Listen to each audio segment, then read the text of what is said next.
بسم الله الرحمن الرحيم، والصلاة والسلام على نبينا محمد وعلى آله وصحبه. السلام عليكم ورحمة الله وبركاته.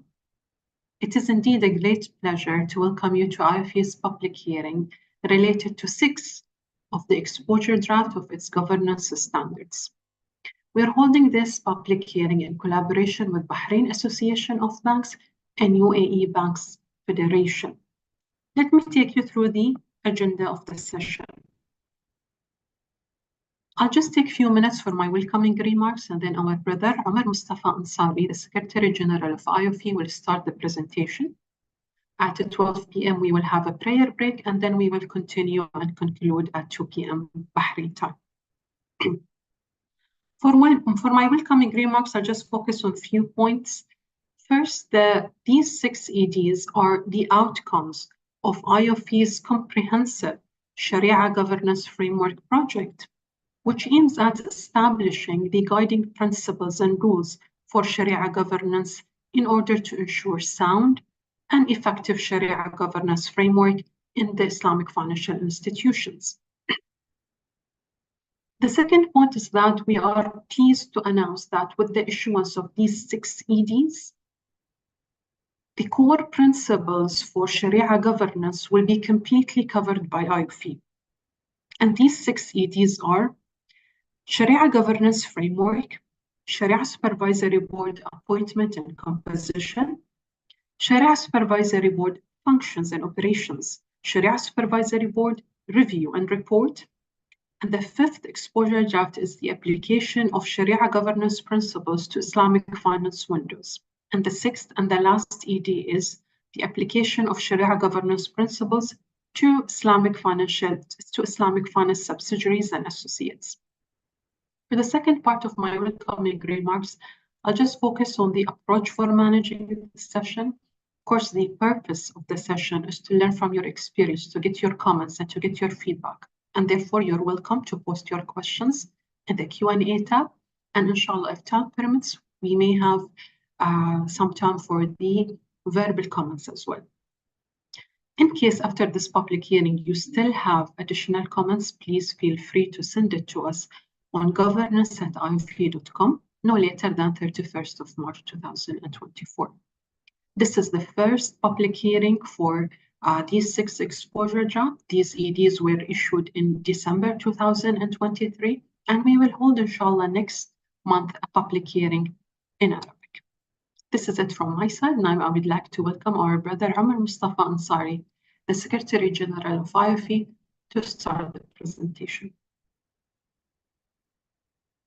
Thank you very much, Sister Zahra.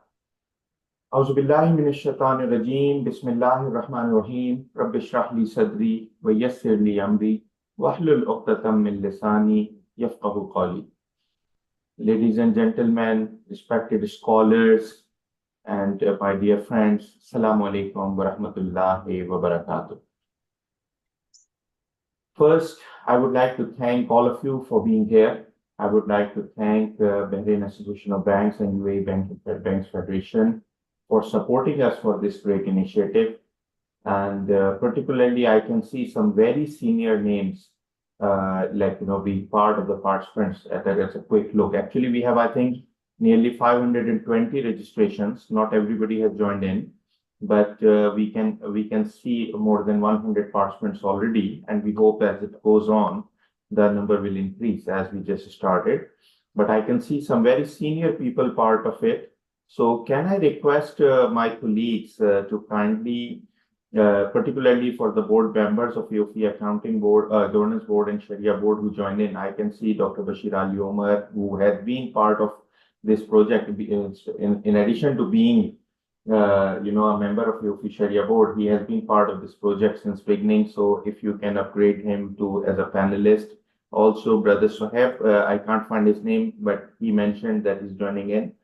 Other members of the AAOIFI Governance Board and other senior people, as you consider important, you can upgrade them to the panelists so that we can have better discussions and all that. We'd like to particularly thank the heads of Sharia departments and Sharia audit departments who have, mashallah, confirmed in large numbers actually to be part of today's discussion. I think there are 29 or 30 of them. So it is, and I hope that some of them I can see that have already joined, and I hope that others will be joining shortly. There are 34 actually, I think, 34.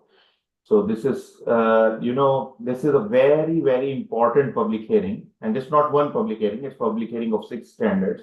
Our apologies for keeping you occupied for more than half of the day, rather the whole day. But these are, you all can understand, these are very, very important standards. Before I go for more detail, I would just like to thank that for the whole team and the working group and the joint working group that has worked on that. Since some people might have this question in mind, this standard or this set of standards is AAOIFI's final conclusion towards the project of RSGF, Revised Sharia Governance Framework, that AAOIFI and IFSB started together and worked together, and we are so much thankful to IFSB Secretariat, their team, their technical committee, and everybody providing input, and the Joint Sharia Committee and the Joint Working Group. All those were contributing to this thing. As of now, at a later stage, it was decided that due to the standard setting approach and mandate differences between AAOIFI and IFSB, it was not more appropriate to finalize as a signal, or not possible, I would say, to finalize it as a single standard because of the differences in mandate as well as standard setting approach. And for that, we are thankful to them because we continued our project. Main difference we created is that we already had certain standards in issue which were supposed to be superseded by RSGF single exposure draft, which are not to be superseded now.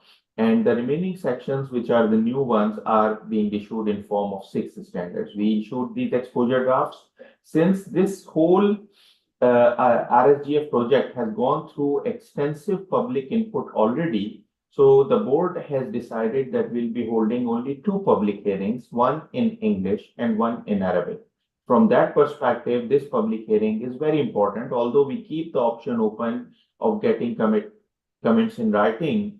But I think, Sister Zahra, if you can confirm the date till which the comments are open in the chat window, it will be good for everybody, those who can provide comments in writing. But from our perspective, this is the only English public hearing that we are conducting because the whole process is already completed on this whole discussion, and very extensive public input as well as the input of the stakeholders in the different forms has been taken. So now we need to move towards finalization of these standards as it is the need of the industry. These standards, which are 6, have one core standard, that is the Sharia Governance Framework Standard. Maybe this is one of the public hearing comments that we might be requesting, that AAOIFI Governance and Ethics Board is considering to put that standard as new GS1. It is more like that putting it as GS1 would say establish that this is the this is the standard containing the core principles, like the overall framework. So this is one of the propositions that we have at the AAOIFI Governance and Ethics Board, and we would love to have more comments from you on this area. That do you think that we should put it as a standard number 1, revised standard number 1, and make it like the centerpiece of the all governance standards and related work that AAOIFI does? So this is one aspect. The remaining, there were certain standards which were already there. So we decided not to replace them. Rather, we decided to continue with those standards because the revised governance framework, that was the combined product, also contained maximum of the requirements already contained in AAOIFI's standards. So we decided not to touch those 4 standards for now. I'll take you through all of this detail when we go through the standards. With regard to today's discussion, I would like to mention that I am expecting a very fruitful discussion, inshallah. It's a topic of interest for all of you. And I can see even the number of participants increasing now with the, as we just started. So we hope that we'll be able to get more and better input, inshallah, towards improvement of these standards. As these have gone through significant interactions already, so some of the things have been already improved based on public consultations and stakeholders consultations. So some of the issues that some of the people were raising on the earlier versions, we believe that we have already resolved most of them. But again, there can be certain areas where the view of the AAOIFI Governance and Ethics Board and the respective working group might be different from the view that comes from the market. And in that situation, again, we take the comments to the board and working group, but again, it's the decision-making authority is with the AAOIFI Governance and Ethics Board. As I already mentioned, it's going to be a long session and too many discussion points we'll be having. So I need to now rush quickly to the first standard, and with your permission, I'll share the first standard, that is on the Sharia governance framework. As I mentioned, that it might come up as new governance standard 1.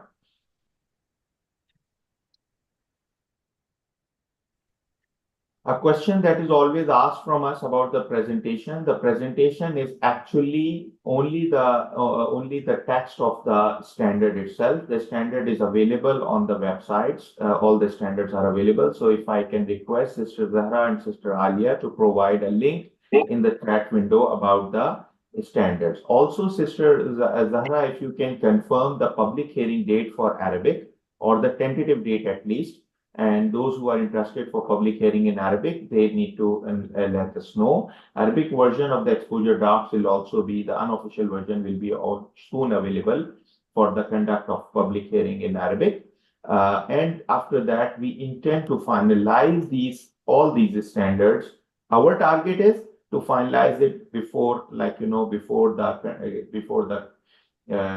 the completion of term of AAOIFI Governance and Ethics Board, which is already sort of completed and partially extended. But again, we are not sure about it. So not later than first half of this current year, inshallah, we intend to finalize all these standards. Another request that I always put is that if you have any comment, please put it in the question and answer tab, not in the chat window, because at times it becomes a bit difficult for us to handle questions on both ends. One last thing, every comment is valued by us, which means that even if I answer some of the comments, provide response to some of the comments, but it doesn't mean that we are killing your comment or we are not considering your comment seriously. Every comment is taken to the working group and to the board, and they keep an eye on how the industry is responding to the points. So we are willing to, we are encouraging you to please provide maximum comments today and later in writing as well. So Sister Zahra just put the dates of the Arabic public hearing tentative and the last day of receiving comments in writing, inshallah. Okay. So with that, I would like to move on. So this is the first standard, which is the Sharia governance framework. This standard contains 14 core principles. 14 core principles of the Sharia governance framework. This will serve as a centerpiece of all the governance standards that AAOIFI is going to have in future as well, like as a centerpiece, as a broad framework.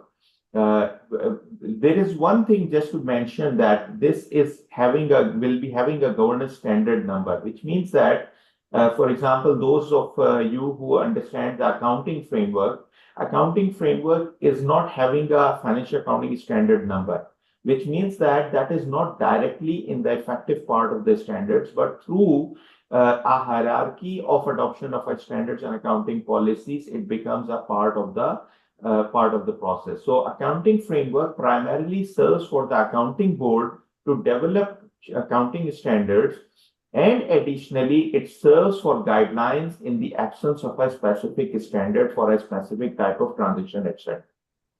However, this governance standard will be governance standard number 1, and it will be operative part of the AAOIFI's governance framework. which means that while it defines the framework, but whole of it will remain the operating part of it. This is very important to understand that that while there can be specific standards that may override the governance framework in the specific areas, like there can be some specific requirements for Windows, and to that extent that can be overriding other standards. This applies by the principle, the maxim that specific overrides the general. But other than that, the whole governance framework contained in this standard will be in the operating part of the AOIFI's overall governance standards.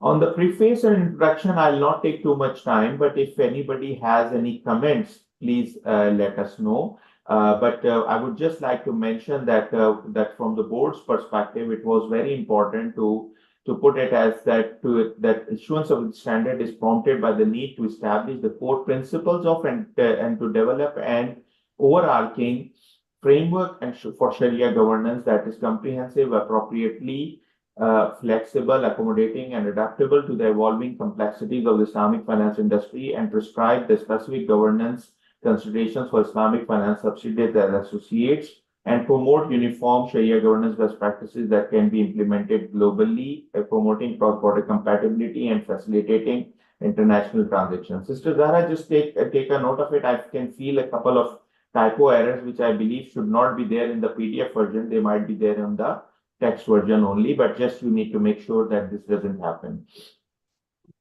Now, coming to the body of the standard and coming to the main body text, objective of the standard. The objective of the standard, along with the complementing AOIFI governance standards, and this is the whole list of complementing standards, are to improve the level of Sharia compliance in the Islamic finance industry and improve the quality of Sharia governance while optimizing the cost by providing comprehensive guidance on minimum and best practices for various organs of Sharia governance, help regulatory and supervisory authorities and Islamic financial institutions to fulfill their fiduciary responsibilities towards stakeholders with regard to Sharia compliance and governance, provide greater harmonization of Sharia governance structures and practices across jurisdictions, particularly as the number of the institutions with cross-border operations increase, provide a higher level of transparency in Sharia compliance of an institution by standardizing and streamlining the process of issuing and implementing Sharia rulings and auditing the implementation of the same,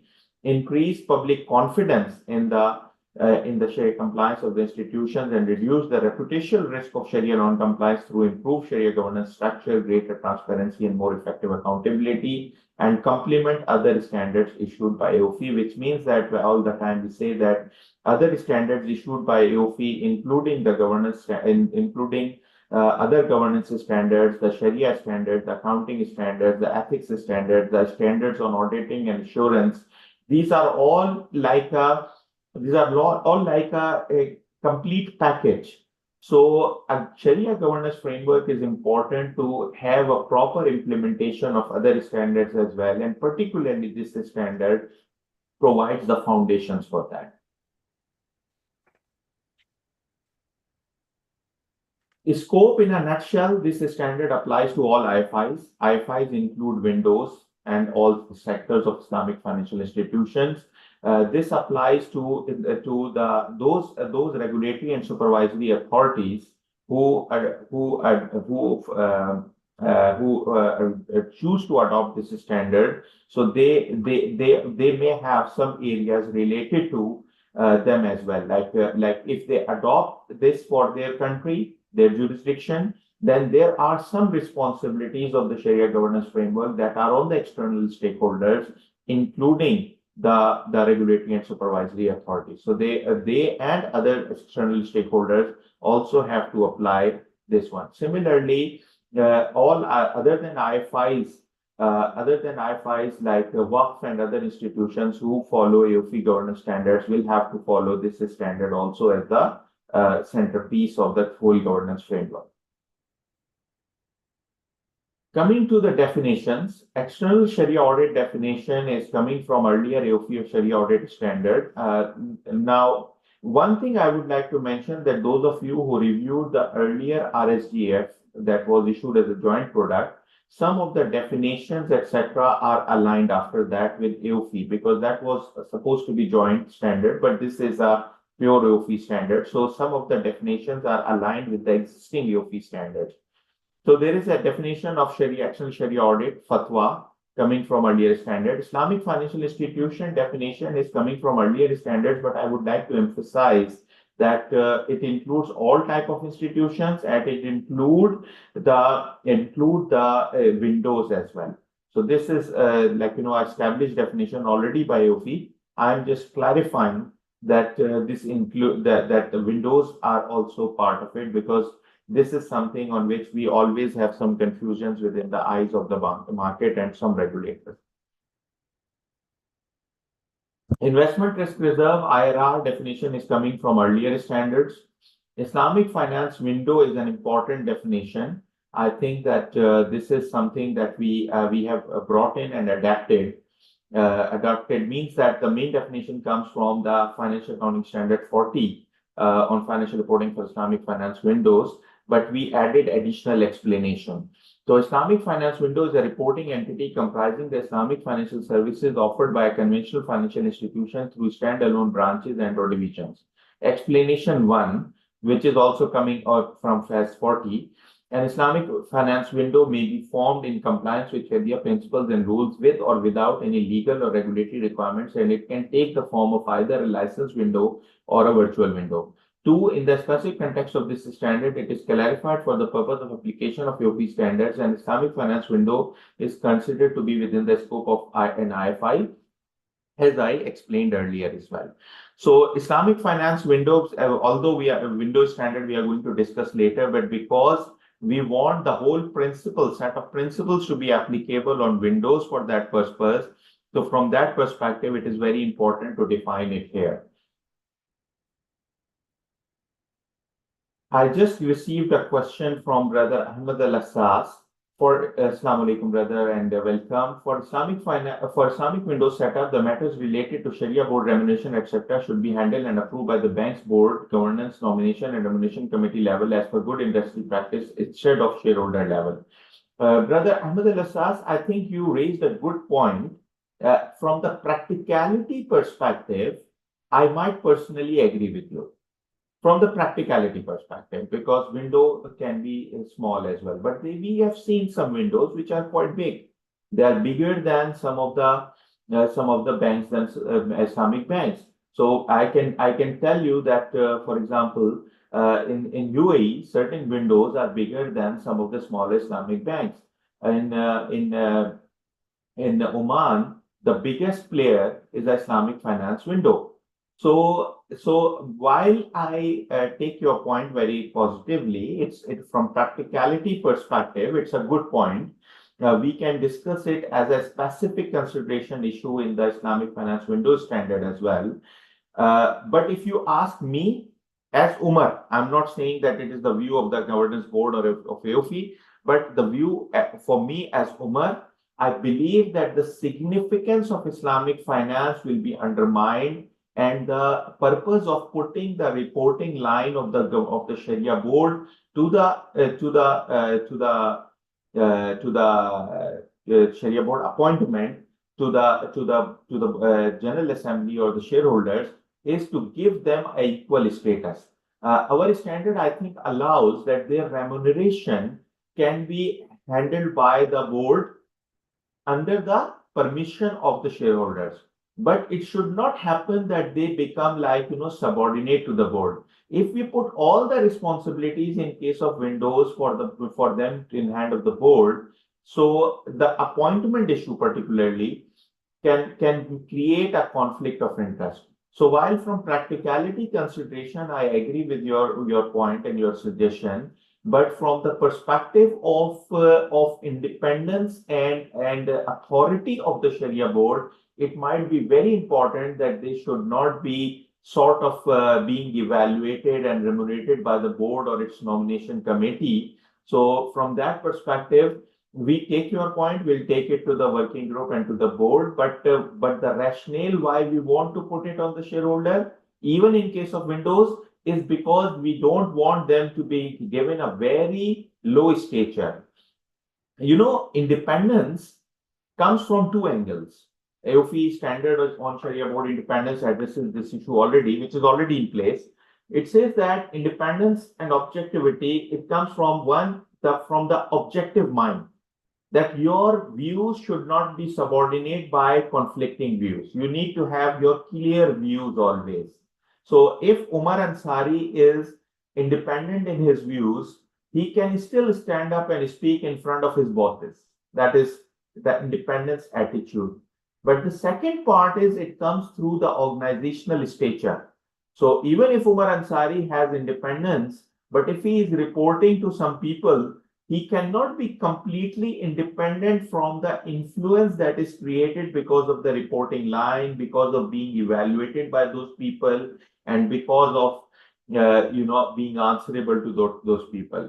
So from that perspective, Brother Ahmed, while your point is very good point, and we can highly appreciate that you understand the standard, you read the standard well and identified a key point, but still this might create a risk of independence for the Sharia boards of the windows, and particularly considering that some windows are very big, very huge, and very significant. So from that perspective, this is something we need to address. Thank you again for an excellent comment, and we hope, inshallah, we'll be able to address some of these issues with the working group and the board. There is an anonymous attendee, and the question is a bit unrelated. Please, is CSA and CSE exams going to be available in English anytime soon? The answer is exam will be very shortly available in English, but the curriculum or the translation of the materials is taking time. So we are thinking of offering exam, because exams are mainly based on standards, and some other learning materials are available. So we are working on this part. So even if the translation of the textbooks is not available, availability of exam will be possible soon. But this is something unrelated for today's discussion. But I know that a lot of you are having interest in this discussion. That's why I mentioned it. So thank you for this question. But I'll try to try to not to address any unrelated questions today. We have to address 6 standards and a bit limited time. So thank you very much. And please request that any anonymous attendee, please, all of you can, if you can kindly put your names with names here, please, for record purposes. Thank you again. Brother Ahmed, you are most welcome. There is a comment from Brother Saud Al-Khudai. I believe that the Islamic window must not be liquescent before AAOIFI General Assembly, or at least BOD established for independent Sharia committee members with at least 3 members. Here, second comment, I believe that Islamic window must not be licensed before the AAOIFI General Assembly, or at least BOD established independent Sharia committee members with at least 3 members. Brother Saud, I'm a bit not very clear about the difference between your 2 comments, and if I even go okay, the first one was having an error actually, so that you not be licensee before the General Assembly. Brother Saud, actually it will not be AAOIFI General Assembly, but it will be the Conventional Institution General Assembly. So even I think you want to say is that Islamic window should not be licensed before the General Assembly of the conventional institution, that is the parent institution, or at least BOD established independent Sharia committee member. I think, Brother Saud, you need to read the standard, all the requirements about establishing the committee, the Sharia, not committee, we call it board. For us, committee is a softer word. Board means that it is a board with more independence and more powers. So AOIFI, we always use Sharia board as a term, not as a Sharia committee, and even we don't use the Sharia advisory board, we use the term Sharia supervisory board. The purpose is that we want to establish that the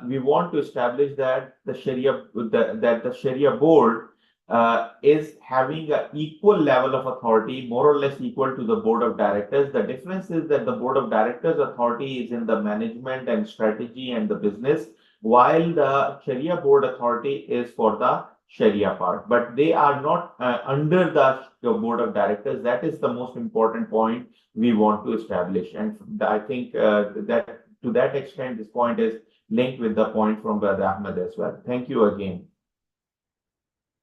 So now we move to the next definition about management. The management definition is coming from earlier standards, but to the extent of window, we have clarified this explanation additionally. Maqasid Sharia is a definition that we want to emphasize now more and more. We developed this standard, this definition is a part of the Sharia decision-making process standard. So this definition here comes from the Sharia decision-making process standard. Maqasid al-Sharia are the higher objectives of Sharia Islamic law, which are meant to protect and safeguard human beings through obedience to Allah Almighty as the creator, in line with Sharia principles and rules, achieved through the preservation of their faith, life, intellect, progeny, and wealth, and the prioritization of necessities, followed by needs, followed by embellishments and complementary matters. So this is a definition of Maqasid al-Sharia that AOIFI has recently adopted in exposure draft on Sharia decision-making process. And we believe that this is something which is like, this is the time that we move more towards from the compliance in the legal form only towards the spiritual aspects. And that is Maqasid al-Sharia, that is the spirit and the essence and the value addition of Sharia that comes through Maqasid al-Sharia. I can see a comment coming, but what I'm suggesting that I complete the definition part and then I take all the questions related to objective, scope, and definition in one go. Public interest institutions are the institutions that are of significant public relevance because of the nature of their business, their size, or the number of their stakeholders. In the specific context of this standard, public interest institutions shall include all listed institutions or entities, that is, their common shares are listed and publicly traded on a stock exchange. All institutions or entities that have publicly traded securities other than common shares, for example, sukuk, etc. All retail Islamic financial institutions that deal with a large number of common stakeholders, for example, investment account holders, depositors, unit holders, participants, and employees, etc. Explanation: the number of investment accounts, unit holders, or participants for the purpose of this standard shall be considered large if it is in excess of 10,000 unless differently defined by the respective regulator. Sister Zahra, here regulator need to be changed to RSA. RSAs. Yeah, as per the practice. So we need to make consistent. Okay, not the RSAs. Here it will be singular RSA by the respective RSA. Okay. Noted. Okay. And now, this definition we have brought in with very minor change from the new investment account standard that we have also issued in the current year as an exposure draft. I think there are only differences with regard to the explanation part. So I think we may need to even align this one with that. Other than that, this public interest entity definition is important with regard to some of the rules applicable, like, for example, Sharia audit, etc.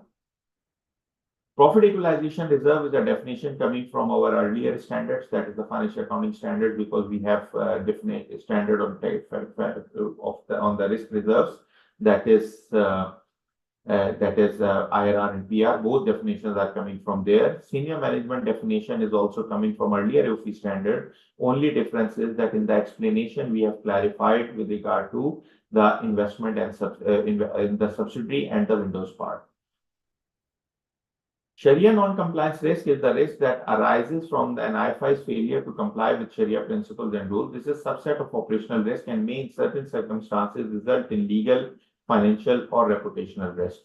This is coming from an earlier AOIFI standard. And again, idea is that whatever definitions are already established in other standards, we don't want to open up debates on that, but still we are open to have comments. Sharia principles and rules.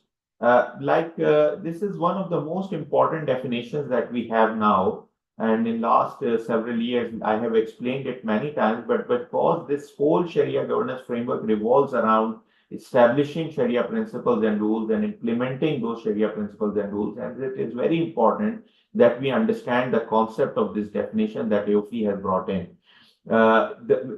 Sharia principles and rules comprise the Sharia principles and rules defined by the following hierarchy as appropriate. All listed institutions or entities Sorry, Sister Zahra, I think Yes. there is a typo error here. I'm sure that this typo error is in the in this presentation only. I'm quite sure that it should not be there in the body text of the standard. But I think we might need to check the text of this standard. Yes. Okay, so this Yes. is the error. Let me. I think I should delete it actually to make it more easily readable.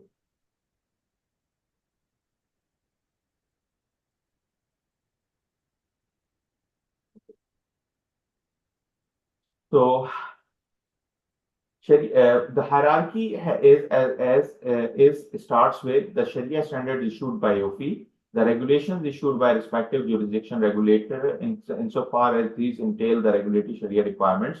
Here, this is a standard definition already appearing from other places, sister. So maybe we will not change it to RSA here. We'll see if we need to change it. The rulings of Central Sharia Board for the respective jurisdiction, if there is one.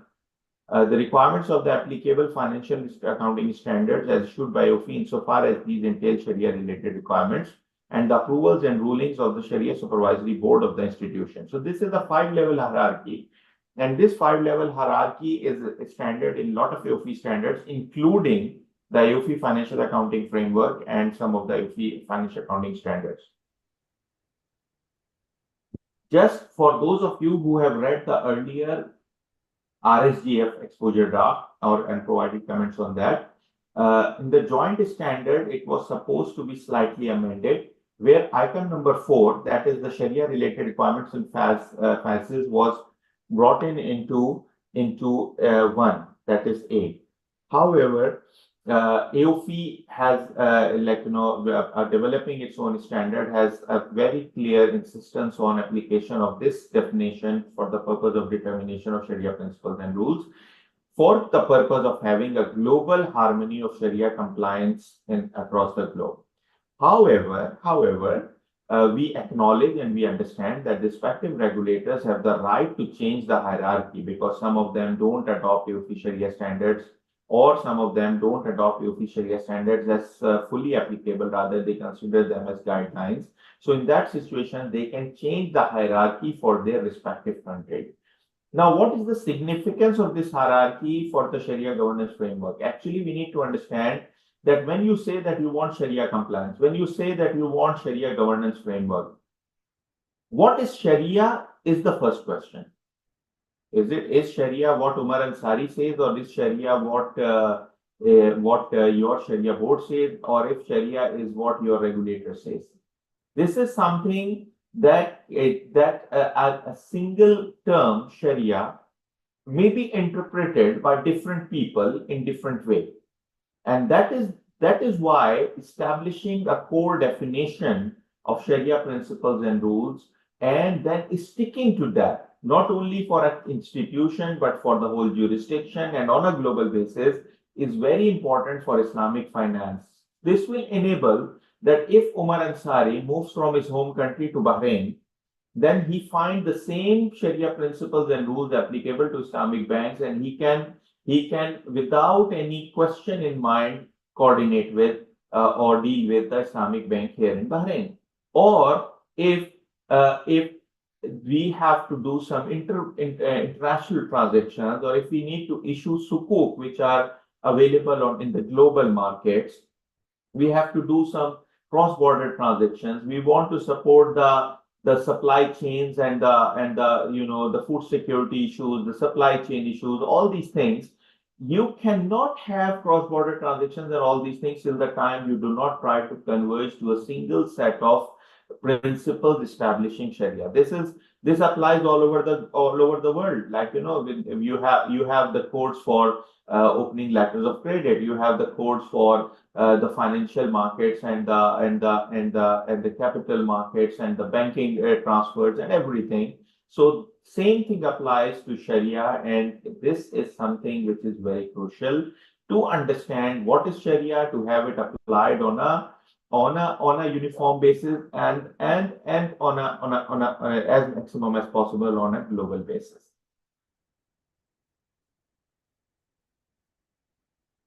Sharia Supervisory Board, this definition is the updated definition as compared to our previous standard. So I will try to read it out. Sharia Supervisory Board is an independent body of specialized jurists in fiqh al-mamlat, Islamic commercial jurisprudence. In addition, the SSB may preferably include advisors referred to SSB advisors who are experts in areas such as finance, economics, accounting, or law and have reasonable knowledge of Sharia principles and rules. The SSB is entrusted with the duty of reviewing and supervising the activities of an institution in order to ensure that it operates in compliance with Sharia principles and rules. The fatwas and rulings related to Sharia matters of the SSB are binding on the institution. Now, there are some changes as compared to old AOIFI standards and some changes as compared to the earlier exposure draft of RSGF issued. So first thing is that RSGF was asking for expert members, and here we are talking about expert advisors. This was one of the discussion points on which we received comments from both ends.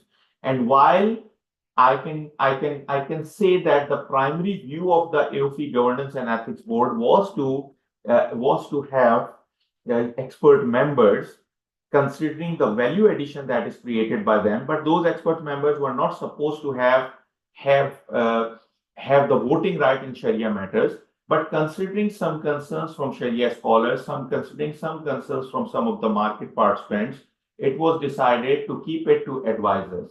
Just to mention that this issue was raised in the exposure draft of RSGF for both aspects, that is the Central Sharia Board and the Sharia Supervisory Board. As I will mention going forward, that Central Sharia Board Standard GS8, which was issued by AOIFI, already requires expert members. It requires. And we made after long discussions, we took a view that AOIFI Governance and Ethics Board believes that for the Central Sharia Board, expert members are more important as compared to the individual Sharia boards. So for individual Sharia boards, based on the recommendations of the market participants, Sharia scholars, and certain stakeholders, it was decided that the SSBs should have SSB advisors, which are expert instead of expert members, and they also must have reasonable knowledge of Sharia principles and rules. So it is not possible that you just pick up an accountant. Oh, Mr. ABC is a chartered accountant or a certified public accountant, and he becomes eligible to become a technical member, Sharia board advisor. No.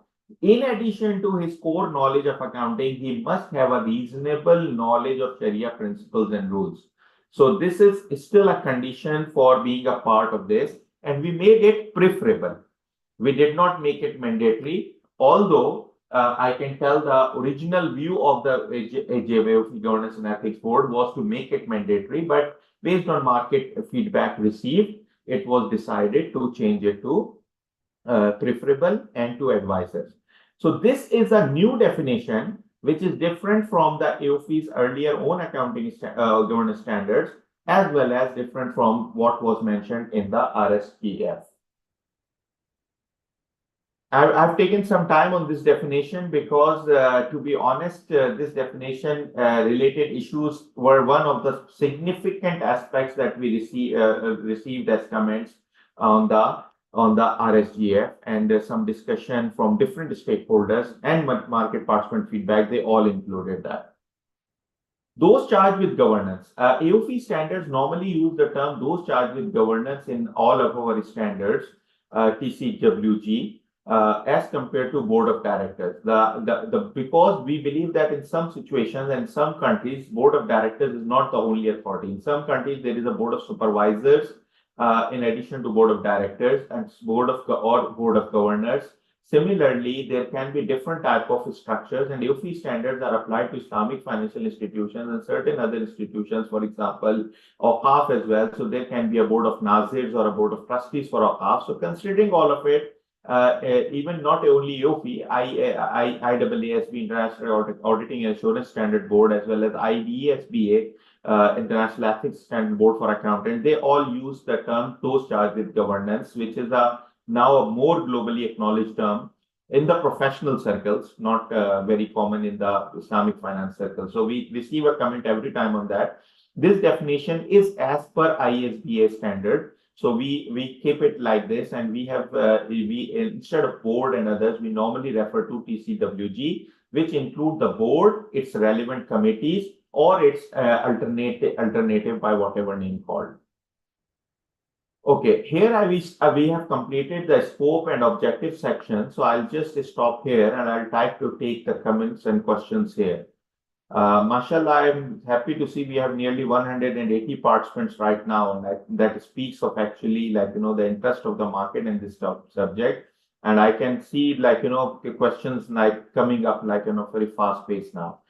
Okay, first question that I can see is from Brother Muhammad Rahil. Welcome, brother. How can the Sharia board ensure independence if the renewal authority lies with board of directors instead of central bank, especially in Pakistan?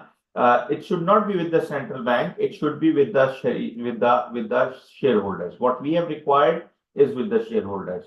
And from that perspective, independence requirements, etc., are to be ensured by the central bank or the regulatory authority, because when they adopt these standards, obviously they have to see compliance of these standards. So from that perspective, the board of directors is not the right authority. We believe that shareholders are the right authority. That is what is required by this standard.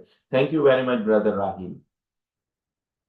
Sheikh Muhammad Isa has a point, Brother Ansari. I think it is high time AAOIFI comes out with Sharia governance standard specifically for Islamic windows only. This is because it's easy for a window to be compromised in Sharia governance and compliance, especially in non-Islamic countries. Brother Sheikh Muhammad Isa, thank you very much for being with us, and thank you very much for your kind comment. We fully agree. Actually, there is a standard.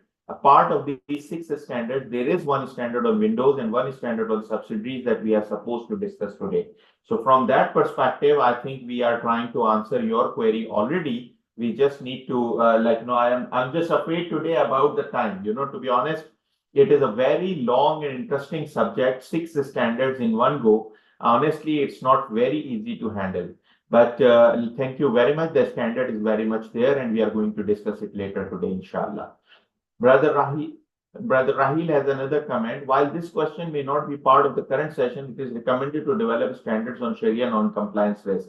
Brother Rahil, our all standards are addressing that risk. So maybe we do not do a standard on risk management. Risk management is actually primary scope of IFSB. But thank you very much for your recommendation. We'll consider it for the board consideration, because we and IFSB have our own mandates, and we respect each other's mandates.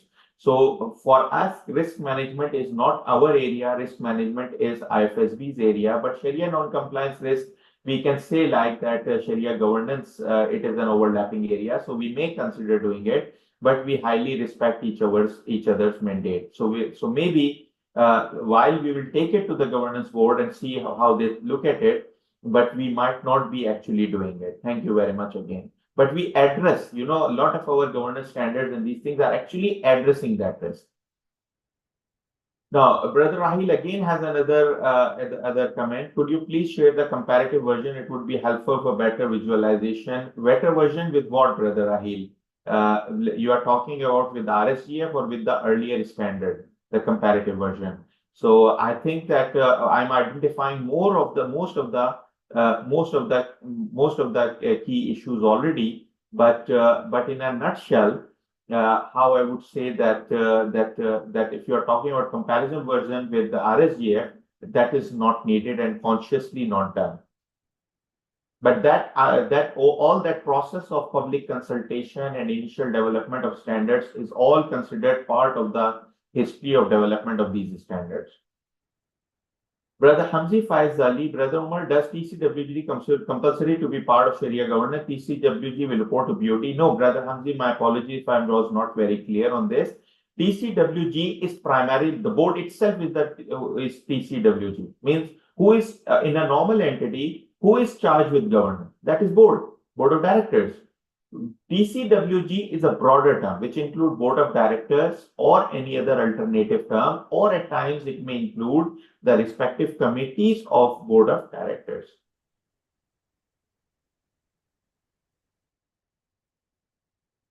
Brother Hamzi has another question. In addition to my question, can BOD delegate its power to TCWG, but the responsibility still lies in BOD? Yes, brother. There can be some board committees who are considered to be broadly part of those charged with governance, like audit committee, etc.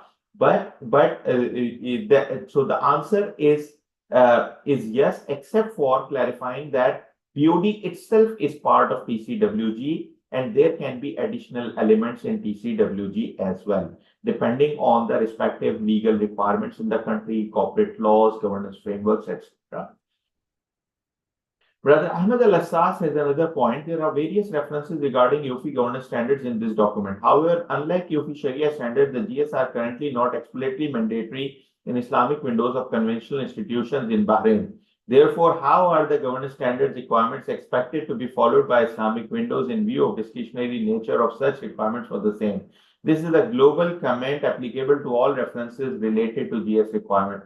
Brother Ahmed, excellent comment. Allah bless you. I think you have hit a very important issue. I'm sure that this is something that CBB, and I'm sure CBB is represented very well today. So they can take note of this comment, which is a very important comment coming in. So it is equally relevant to CBB as relevant to AAOIFI. From AAOIFI perspective, Brother Ahmed, we simply say that the definition of AAOIFI includes window, so it should be done same way. So we have some regulators who consider, like for example, some regulators apply the definition similar to AAOIFI. So they say that all of the requirements which are related to the governance of Islamic financial institutions shall apply to the window also. I think Oman, Pakistan, probably Malaysia, some other countries on the same approach, that a window is considered to be an Islamic financial institution in itself. And I think we have used the term that institution within an institution model, or we can say the bank within a bank model. So from that perspective, we fully endorse your point. From our perspective, we fully put it as a requirement that AAOIFI considers windows part of the definition of AAOIFIs, and they must, all the AAOIFI governance standards must apply to windows. A specific windows standard is being developed to identify certain issues which don't apply in the normal ones. So for example, the relationship between the conventional and the Islamic counterparts. So these are the things that are not applicable. So that is the reason that we are developing a separate standard. And in that standard, we are clarifying that all AAOIFI governance standards shall apply according to the nature of operations of the entity. So my answer is, brother, that we are trying to do what you are saying, but then it goes in the hand of the adopters of our standard, that whether they adopt it or not, and whether they adopt it for the whole of the sector or not for the whole of the sector. Thank you very much, and I request our brothers brothers and sisters from CBB who are attending today, if they can kindly take a note of it for themselves. And I know that other relevant regulators are also represented here today. So some of them may also take a note of this point, which is very important.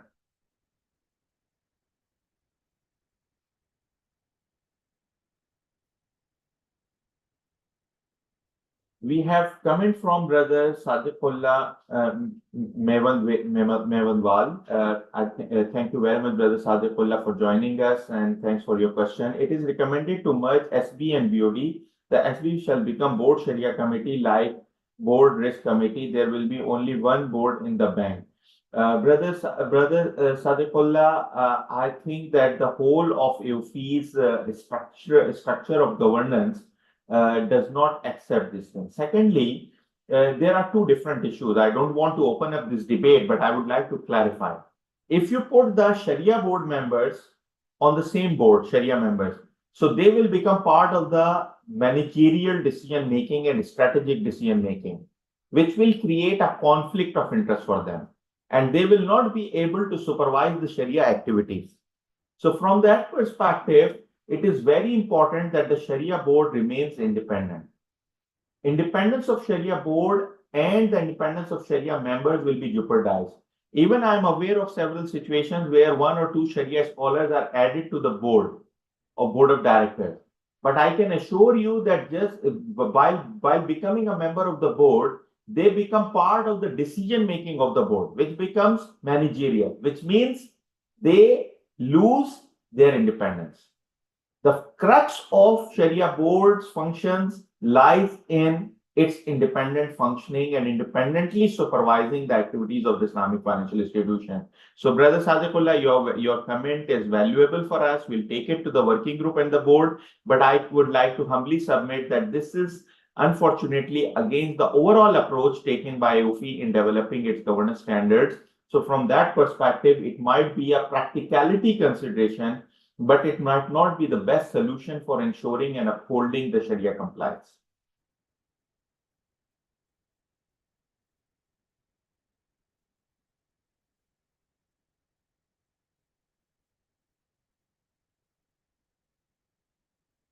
Brother Ahmed and Hamzi, you are welcome, sir. And Nuhu Idris, it is quite unfortunate that some SSB of IFI is making the Sharia compliance of such institution to grossly messed up. Why can't AAOIFI step into license or supervise the activities of Sharia Supervisory Board? Thank you very much. It's a good comment, but in a nutshell, I would fully agree with your comment that it's not like, it should not be a very gross statement like this. But yes, we know that the functioning of SSBs need to be improved. Brother, if you go to the brother or sister, my apologies, because I'm like, and my apologies for anybody if I don't pronounce the name properly. We have global participants, nearly 190 participants from across the globe, maybe 25, 30 different countries. So at times we are not familiar with the names and the spellings and the pronouncements. So from my apologies in advance for that.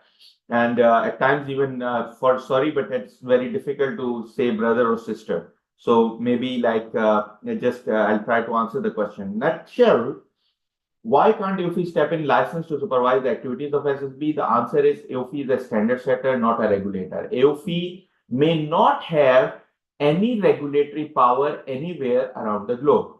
So we need to understand that who is entrusted with the regulatory powers in the respective country. So AAOIFI standards actually help the regulators to establish a uniform, harmonized, standardized practice and framework in the country. But AAOIFI cannot go for it. Now, licensing or supervision we can't do. But what we can do is developing capacity. So AAOIFI is doing its part for last 15 years or so in developing capacity for Islamic finance in form of its CIPA program, CSA program, CSAA program, new CSA and CSE, Certified Sharia Advised Auditor and Certified Sharia Expert programs, our Certificate of Proficiency in Financial Accounting Standards, Certificate of Proficiency in Sharia Standards. We have nearly 3,000 plus CSAA fellows and nearly 1,000 CIPA fellows around the globe. So what we are doing is trying to develop the capacity. Secondly, we are doing workshops and other specialized trainings and other things as well. Even in this framework, and relevant standard, you will find a lot of requirements that we have put in related to the Sharia Supervisory Board functioning, independence, competence, fit and proper criteria, terms of reference, even their evaluation and self-evaluation and monitoring of their performance. So we are putting everything through a framework. But implementing that framework is not in our hand. Again, licensing is not in our hand, but we provide capacity building fellowship program. So this is the way we are trying to do within our limited resources.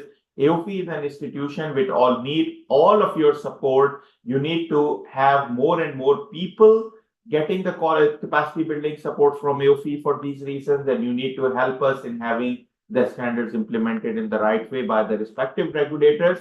But as AAOIFI being an independent and not-for-profit body for standard setting, we may not have any domain in the world that we can do something for any institution. Thank you very much, brother. This is a very good comment, and we take note of it. Thank you. Brother Yahya Ilham has raised a question under the appointment and composition of Sharia Board 21, disqualification of Sharia Board member 25. Brother Yahya, can we take this comment later? Does AAOIFI talk about the maximum limit of local membership?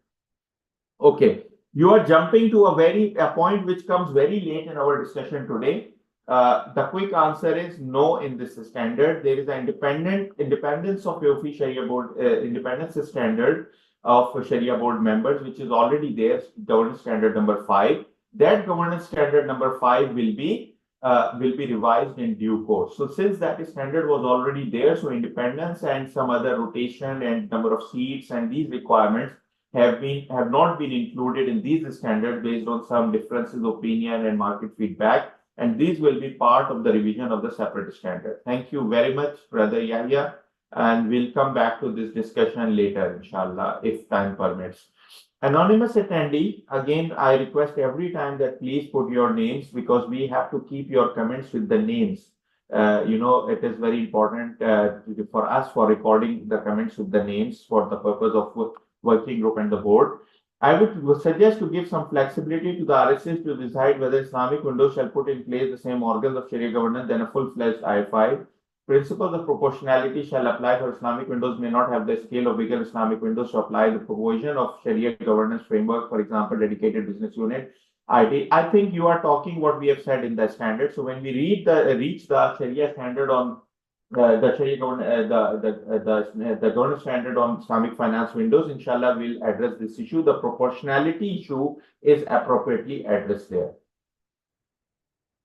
But just keep one thing in mind. If you are small, does not mean that you can do non-compliances. Being a small window is not a license to do whatever you want to do in the name of Islam. Sorry to say. So just keep in mind, being small is still, you need to apply the principles of Sharia compliance. You need to apply the principles of governance, but you may have some flexibility in the way you implement them, but not a flexibility to go out of mandate and do whatever you want to do. So this is, please just keep this thing in mind. This is very important.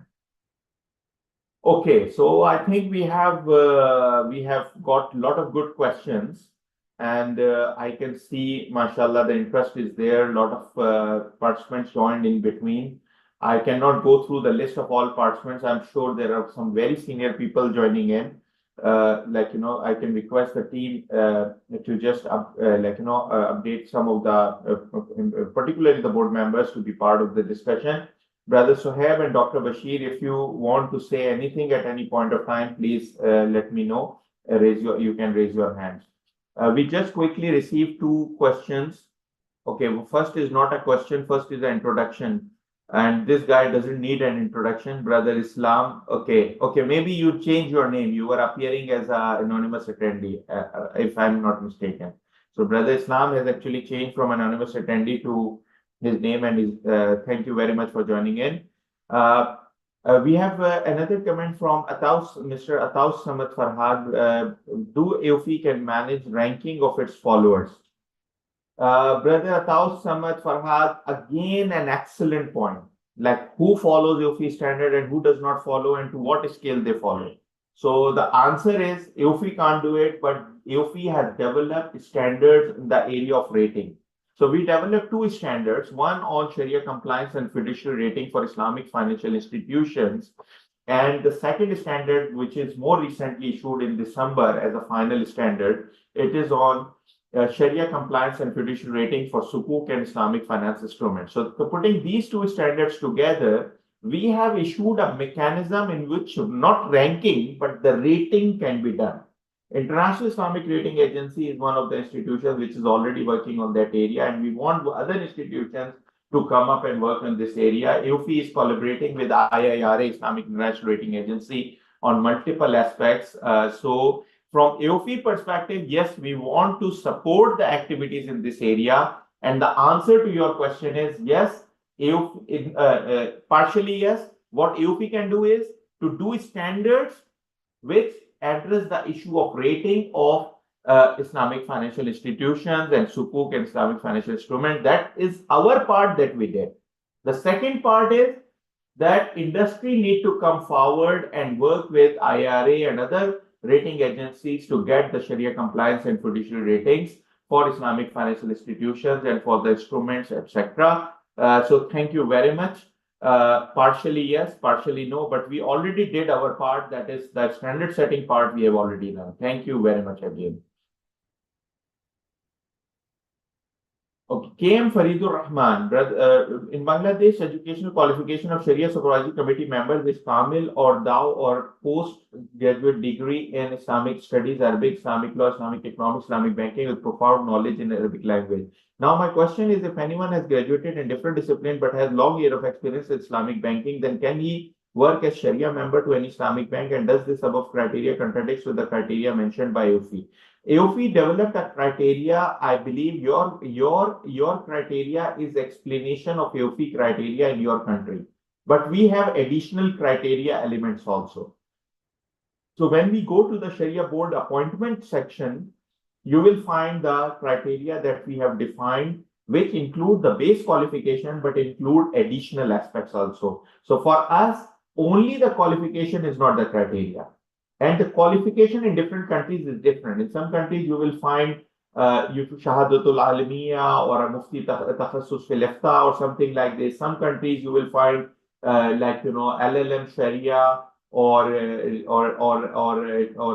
masters in Islamic studies in Sharia and fiqh, etc. So there are different type of qualifications in different countries. So we kept our core qualification requirement as flexible. This will be defined by the respective regulators in their countries. However, the issue of qualification alone is not sufficient for us. Experience, knowledge, demonstration of commitment, and all these things are part of the criteria. Now, there is another anonymous attendee, so I don't know who, whether it is again Brother Islam moving back to anonymous or it is some other anonymous attendee. So principle 12. So if you allow me to reach principle 12, and in the meanwhile, if you can put your name as well, that will be good. Now coming to the principles of Sharia governance. So we are seeing that there are 14 core principles here. Those 14 core principles are the same as were there in the RSGF as a joint product, except for some improvement in wording and improvement in the text of the principles. So institutions shall have in place a comprehensive Sharia governance framework which encompasses the set of institutional and or system-wide mechanisms to ensure effective and independent oversight of Sharia compliance of its products, processes, and business operations. The regulatory and supervisory authorities, RSA, shall have adequate understanding of Sharia non-compliance risk and accordingly ensure that the institution have in place adequate and effective Sharia governance framework and reporting mechanism. And when we say this thing, we believe that this thing applies to RSAs who adopt our standards. So from that perspective, it even applies to Windows as well, because the whole set of principles applies to that as well. So the first principle, we start with having the framework itself. The second step is having a role of the regulatory and supervisory authorities. They need to play their role. Without their due role, you cannot have the Sharia governance framework implemented properly.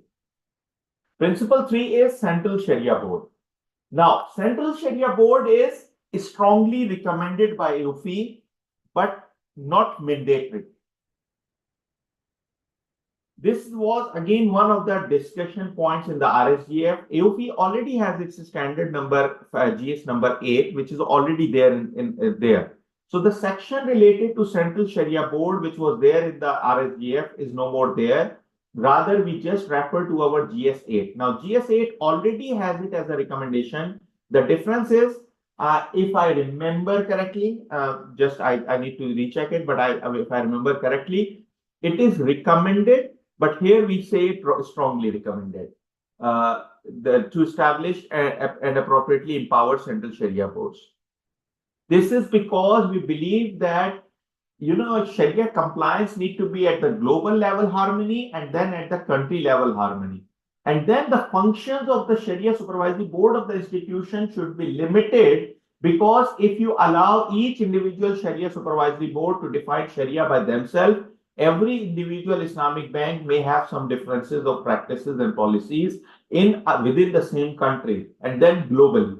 So from that perspective, we believe that the role of the Central Sharia Board is increasing and shall increase. We know that a lot of good, advanced level regulators have already established Central Sharia Boards. Malaysia already has it, very good quality Central Sharia Advisory Committee. Bahrain has it. UAE has a very effective board, mashallah. Pakistan has a board at the Central Bank and Securities Commission level. Kuwait has it, I think, and we have Central Sharia boards in actually maybe Oman has it. So most of the important markets, except for some markets which are important, but as a conscious decision, they want a decentralized policy.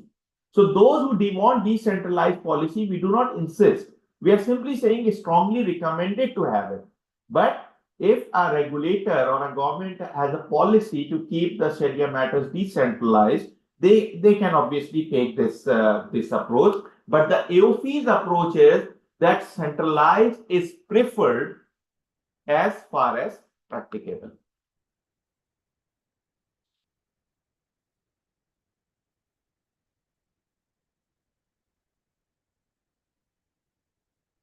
Okay, we have received 2-3 comments here.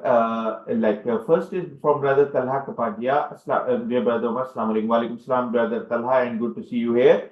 When we say SSB are equivalent to BOD with their scope of work and independence, then why SSBs are required in Egypt 5/23 to document all their work of review such as planning, execution, working paper, and quality control in their reports, whereas there is no such a requirement for BODs to do all such things? Brother Talha, it is an excellent point. Do you think that BOD is required to do a independent assessment to the outsiders? Maybe not. You got my point?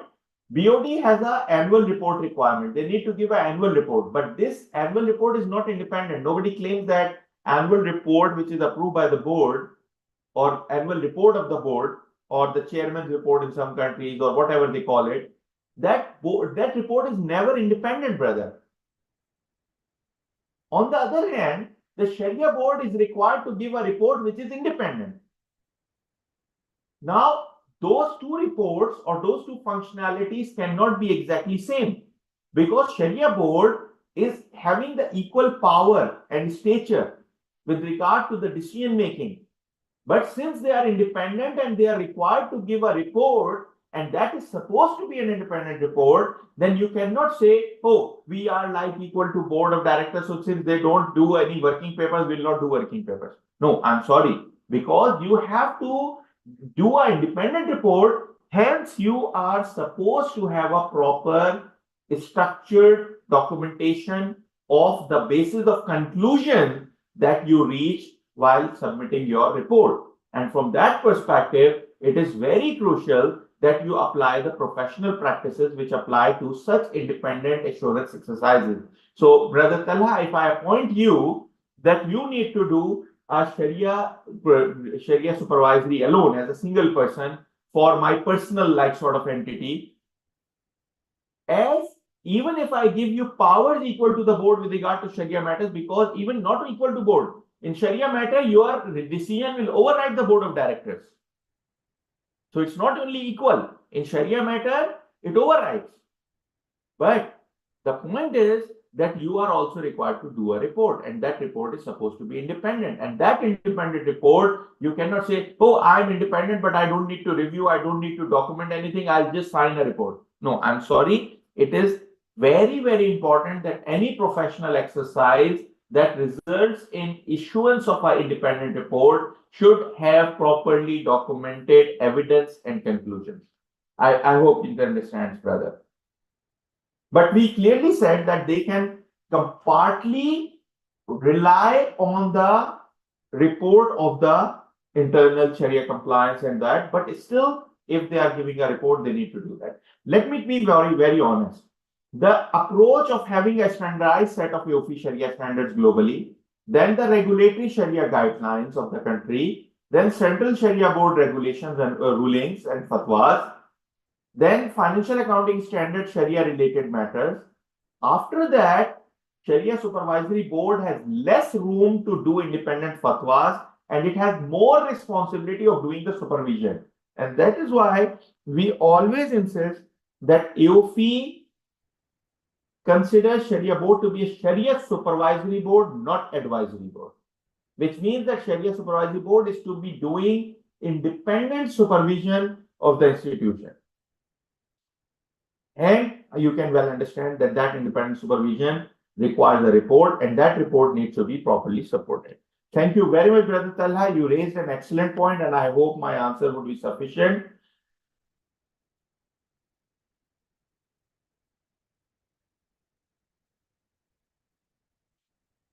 I think Brother Salim Abdul Salam had some issue with the screen, but now it is resolved. I hope so.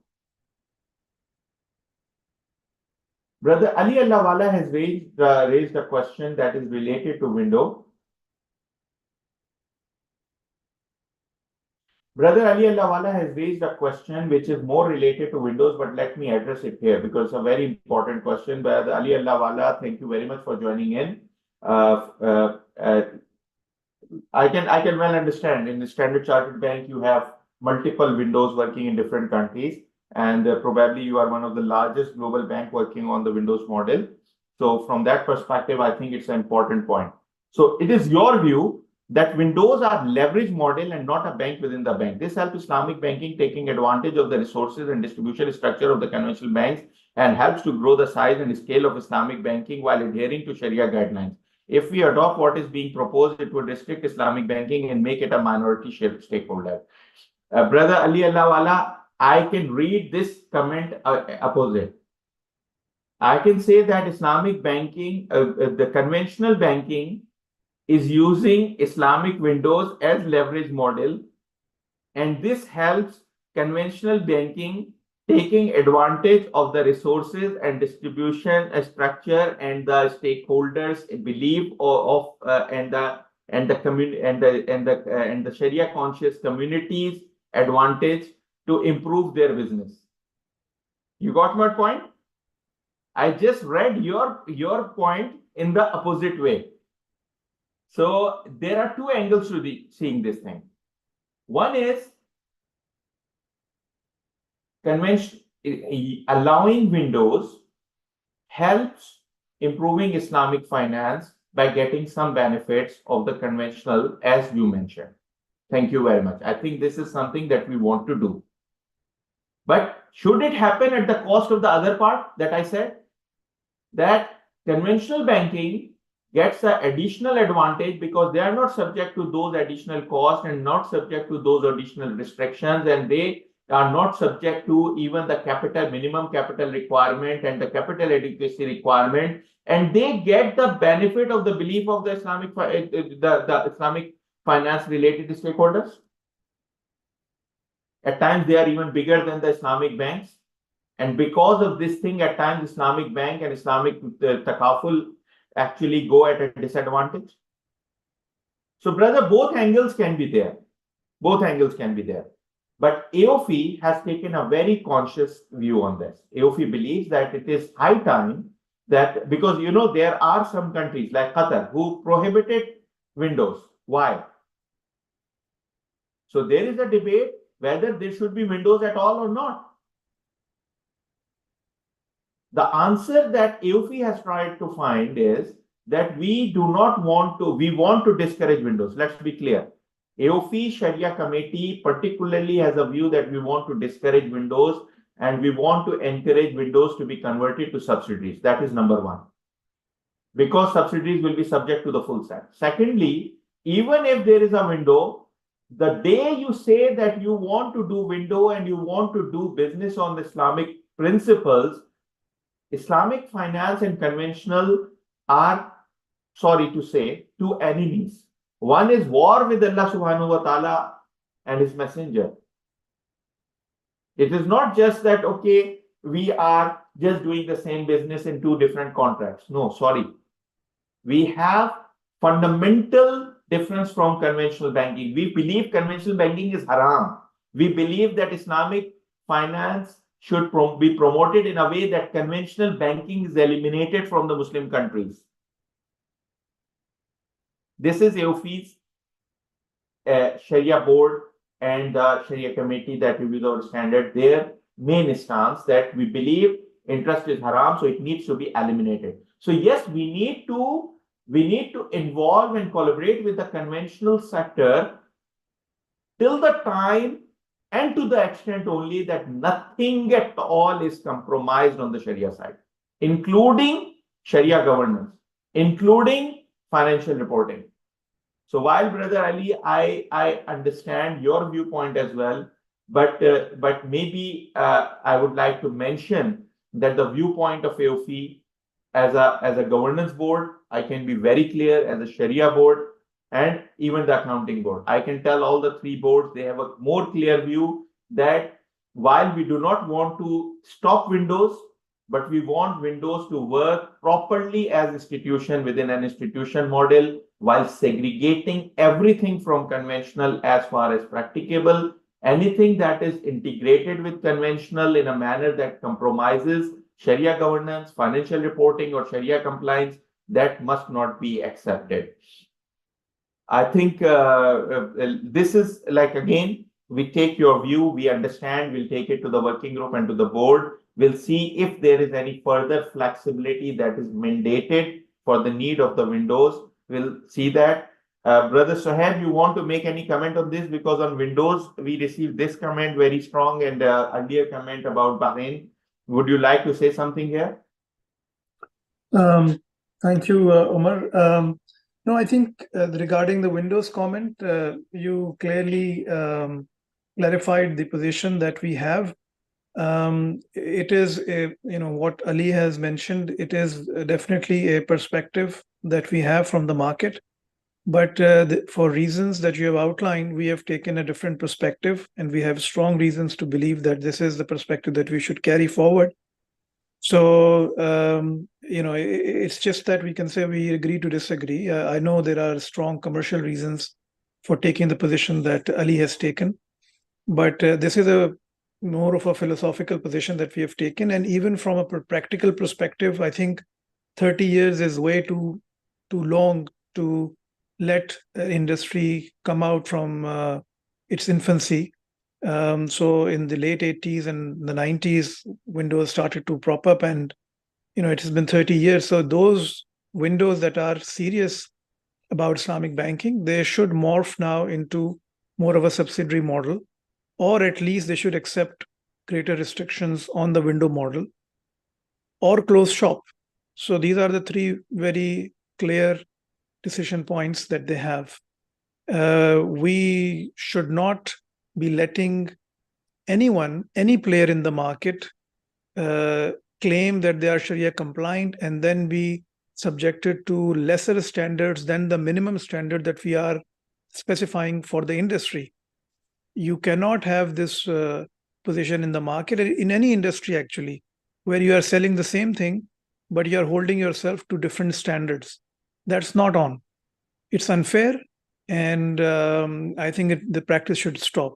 And the minimum that we have specified in the Islamic Windows standard that we are setting forth, that already takes into account a lot of practical considerations. So I think there is no more flexibility to be allowed from our side. And that position has been taken after a lot of deliberation, a lot of discussion, consultation with the industry, with Sharia scholars. So that's the position that we have taken, and for good reason. Thank you very much, Brother Sohaib. I think I have more questions to address, so let me try to address few other questions. Brother Hamzi Faizali, Brother Omar, suitable Sharia governance framework in place to ensure effective Sharia compliance of its operation. How suitable is acceptable in the CD, or it rely on RSAs to decide the suitability? I think, Brother Hamzi, it's a very good question. We are developing standards for the global industry. And we are still, although there is a perception that AOFI is rule-based, I can still mention that, actually we are still principle-based. Why I'm insisting on this thing? Because there is a confusion in market. A lot of people say that AOFI develops rule-based standard. On Sharia, we've developed rule-based standard where something is very clear on the Sharia side. Other than a very clear Sharia rule that we have, like even on the accounting side and other, we apply some of the Sharia rules as it is. So other than that, Other than that, we develop standards on a principle basis because we develop standards for the global industry. But then some people say, oh, you are principle based, then why you are going in detail? So maybe an answer to that is, if I say there should be a good, robust Sharia governance framework, this is the principle, that is good enough. Do you think? Or you need to say that in principle, what would be the components of that governance framework? Then for each of the component, you need to define at least what would be the core principles to be applied with regard to application of that pillar or that principle of governance. So we still believe that we don't want to go on rule-based, but we want to go principle-based, but we want to define principles in such reasonable detail that these become more practical to be applied and more consistency and harmonization is found. So from that perspective, when we say, when we use the term suitable, sizable, reasonable, etc., so it will be depending on the respective authority to decide. So some situations it can be the RSA who has the authority to decide. In some situations, it can be the institutional, those charged with governance who will have to decide. In some situations, it will be the Sharia board to decide. So I'm just talking about a general context. So these things, and when we said suitable, we have defined about the proportionality and other considerations as well as a separate principle.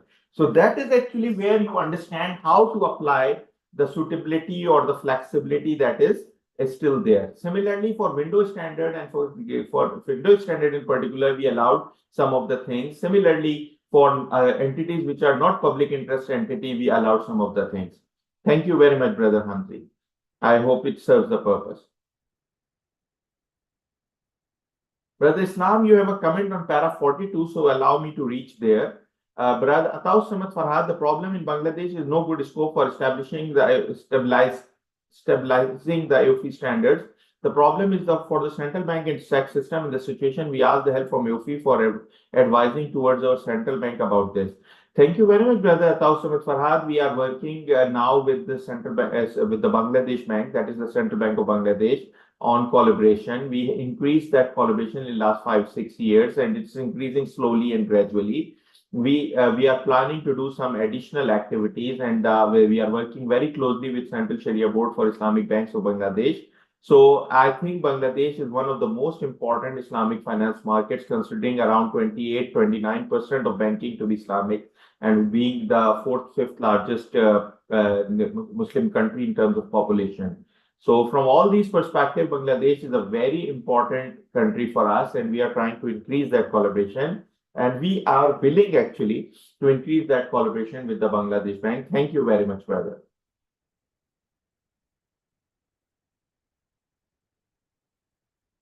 Brother Muhammad Wali has raised a question. Why it is their assumption that Sharia governance is compromised in Islamic windows? This is a biased view. How can a biased view be used to create standards? Brother Muhammad Wali, an excellent point. So this was one of the participants like you who raised the question that in Bahrain, where we are sitting right now, in Bahrain, the question was raised by one of the participants here that central bank does not apply AAOIFI standards on the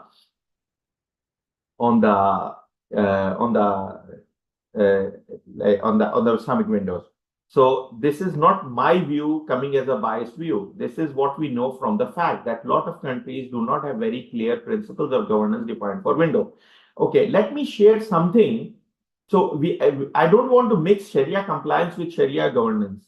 So let me give you an example. In my own example, when I started doing the Sharia audits and all that, in one experience, there was one bank that I audited, performed Sharia audit. I found dozens and dozens of control weaknesses.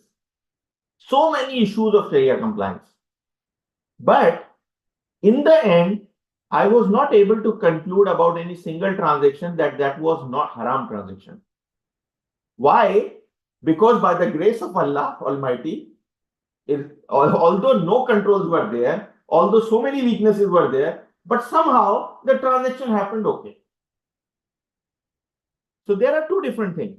One is you don't have controls, you don't have governance structures, but still things can be compliant. So here we are not saying that these Islamic windows are not Sharia compliant. Please try to understand my point. We are not concluding, we are not having any biased view, oh, these Islamic windows are not compliant. I personally have bank accounts with Islamic windows. Some of the bank accounts that I have with Islamic windows, I use them more. So for me, this is not the issue. For me, the issue is whether we have controls or not. Because if you don't have the governance and controls applicable there, so then it is only by chance. It is just only by grace of Allah that Sharia compliance, non-compliances don't happen. Because you are taking your chances that they may happen. This is where we come and we say that there should be a proper minimum governance structure for all players who go to the market and do this thing. Now, okay, let's talk about Oman. Largest Islamic financial institution, Islamic bank is Bank Muscat Mithaq, much bigger than the other Islamic banks. Now, do you want them to be subject to less requirements? They are already subject to less requirements like capital adequacy and some of other requirements. Even the cost sharing, the average cost for business becomes much less for them. They are already at advantage. But the question is, I'm not saying that Bank Muscat Mithaq is not Sharia compliant. I believe in that. I believe that the majority of Omani people are having account there. The largest number of accounts and they are the biggest Islamic bank, although they are just a window. So the point is that we are not taking this biased view. We are not saying we believe that Sharia governance is compromised in Islamic windows. Yes, we believe that because it's not adopted or not applied. We can see it in the market very clearly.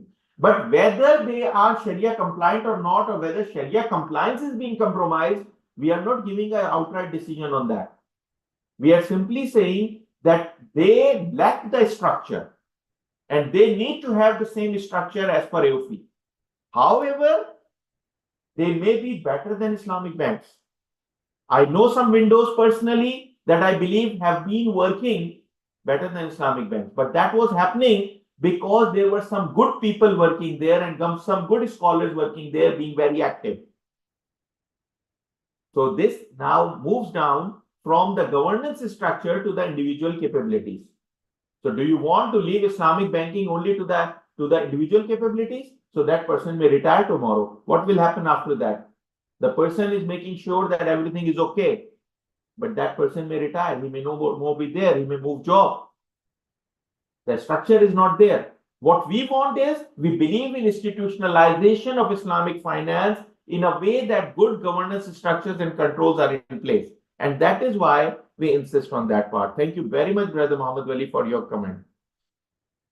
Sheikh Hassam Salkhi, Assalamu alaikum, brother. From reporting perspective, what are the Sharia alerts or recommendations should governance committee adhere from this standard out of Sharia committee reports recommend?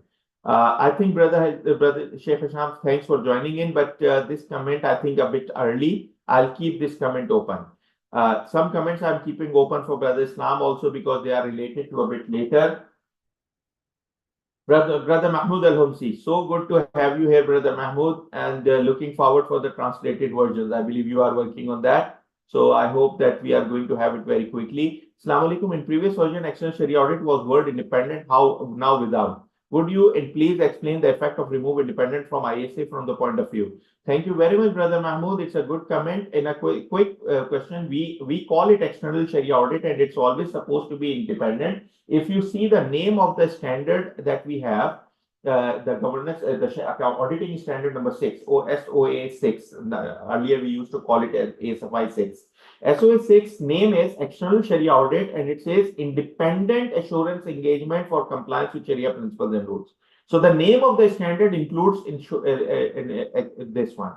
Secondly, the definition. Go to the definition of External Sharia Audit and you will find that it includes independent. So from our perspective, external Sharia audit is by independent by definition. You don't need to write the name independent to that. So for example, a normal company, when it is subject to audit, you say it is subject to audit of the financial statements. Or you call external auditors. You don't call them independent external auditor. You simply call them external auditor. External auditors by default. External audits by default. external Sharia audit by default are always considered to be independent, and they are considered to be independent because of the definition that we have for them. So from that perspective, since AOPs earlier, all standards were using the term ESA and not IESA, so we aligned with our earlier standards. Thank you very much, Brother Mahmood, for raising a good question. From our perspective, it doesn't change scope or anything. It just aligns with our earlier standards and our way of writing things. We have comment from Brother KM Faridur Rahman. I think this question may not be relevant with the topics. We know that the case of buy-sell mode, constructive possession is used. Brother Faridur Rahman, I'm sorry, I'm not going to take this question today because, you know, it is 11:40, 1 hour, 40 minutes, and we have just started the principles. So there is a long way to go. So I'm unable to address any questions which are outside the scope, please. My apologies. We have a comment from Elaine Ghostin. Assalamu alaikum. Can Sharia principles vary slightly between Islamic financial institutions within the same banking sector, while there are generally accepted principles and guidelines for Sharia compliance in Islamic finance? Do these rules differ between an Islamic window and a subsidiary? An excellent question, and the answer to the question I provided when I was discussing in detail the definition of Sharia principles and rule in the hierarchy. So we believe that within that hierarchy, you can have slightly different rules. But you cannot have some rules which are not falling within hierarchy. So if, for example, the hierarchy allows that there can be this, like, you know, the AAOIFI Sharia standard, central Sharia regulators, Sharia regulations, central Sharia board rulings, AAOIFI financial accounting standard, Sharia aspects. After all of it, there is Sharia board as well. So there can be some interpretation of the items above. There can be some areas where the above items are silent. So it is quite possible that the Sharia boards of two institutions within the same jurisdiction may take a bit different interpretation within the same. Similarly, there can be some situation where there are some controversial products which are allowed by the framework subject to conditions. Like, for example, tawarruq is allowed by AAOIFI Sharia standards subject to very strict conditions. We are afraid that nobody is following those conditions. But the problem is that it is, like, you know, allowed subject to conditions. Now we know that there are Islamic banks individually who do not follow these tawarruq transactions, and there are some who are doing it. So the rule which is defined within the boundary of the overall hierarchy might be acceptable. And that is, I think, that is one of the beauties of Islamic finance, and this Sharia and fiqh, that you have some flexibility available with regard to the products and the allowing some innovation and allowing some new and improved type of approaches. Thank you very much for your kind comment.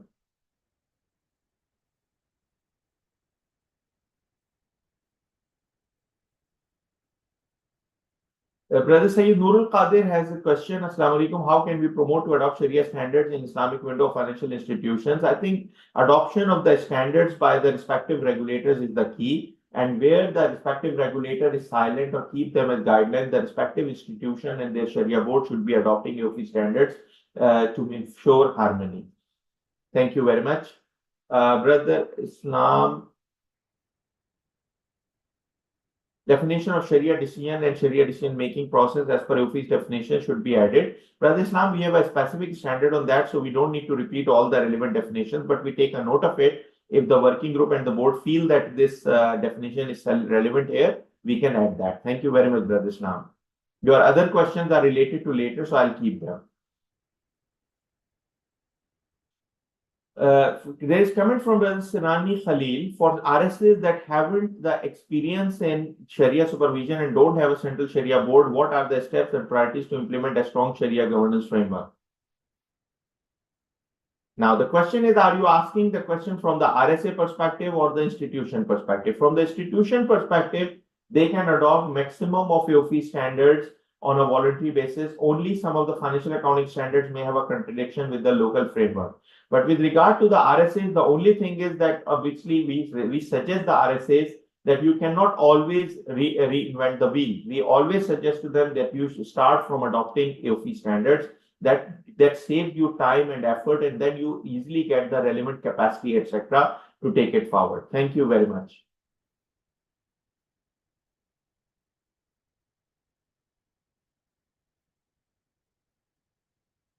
There is a comment about what is the difference between AOIFI and IFRS from an anonymous attendee. So my apologies that time will not permit answer to this one, but I suggest you to read a book. AOIFI has published a book which is available on its website, that is IFRS and Sharia-based reporting. That can help you understanding what are the Sharia issues in adoption of IFRS. Is internal Sharia compliance considered as independent or dependent for a bank? This question is very good, although it's a bit early. It is partially independent and partially dependent. So I'll explain this when we come to this one. But this is a very good point. So internal Sharia compliance, or the Sharia compliance function that we call it, it is not a fully independent function because it functions within the reporting line of the management. However, we have put a requirement that they need to be independent in their functioning because the purpose of Sharia compliance needs like independence. This applies to even the conventional compliance function, because conventional compliance function also reports to the management, but for the perspective of performing their responsibilities, they have to be independently performing their duties. The same thing applies to Sharia compliance function. Additionally, Sharia compliance function under our framework has a reference to the dotted line reporting, or reference to working closely with the Sharia Supervisory Board, which means that to that extent, they have to function independently under the supervision of the Sharia Supervisory Board. Thank you very much. It is an excellent comment. Thank you very much again for that.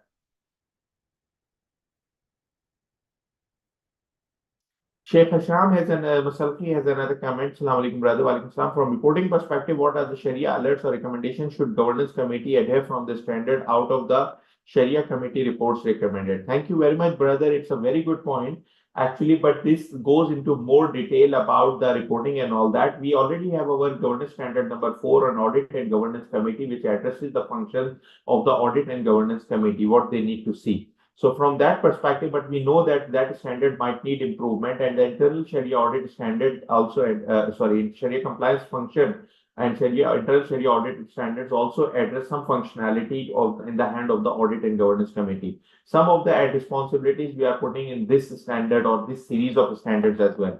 But I agree that we haven't gone to those details about the level of precision in defining these details. We haven't gone. We just talked about that the whole report of the internal Sharia audit should be going to the audit committee, and similarly audit and governance committee should be having an eye on the performance of the Sharia compliance and internal Sharia audit functions, etc., to ensure that the Sharia non-compliance risk is properly managed.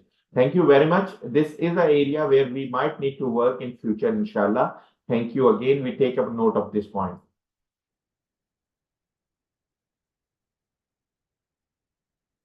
Okay, we need 3 or 4 days of public hearing on this one.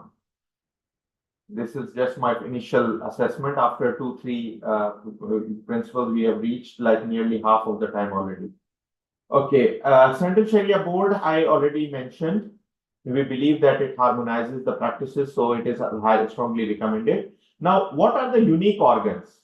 There are 4 unique organs that should always be there in each of the institutions: Sharia Supervisory Board, Sharia Compliance Function, Internal Sharia Audit Function, and External Sharia Audit Function. For External Sharia Audit Function, we have some explanation in the relevant principle, but the first 3 must be there in every single Islamic financial institution. D will be there after some time with a relaxation, and will be mandatory for all the public interest entities, and highly recommended for others. Role of those charged with governance and senior management. So those charged with governance and the senior management, particularly the CEO and the top management, they need to perform their responsibilities with regard to the Sharia governance framework. Without their responsibilities properly being addressed, it is impossible for that a proper Sharia governance mechanism is implemented.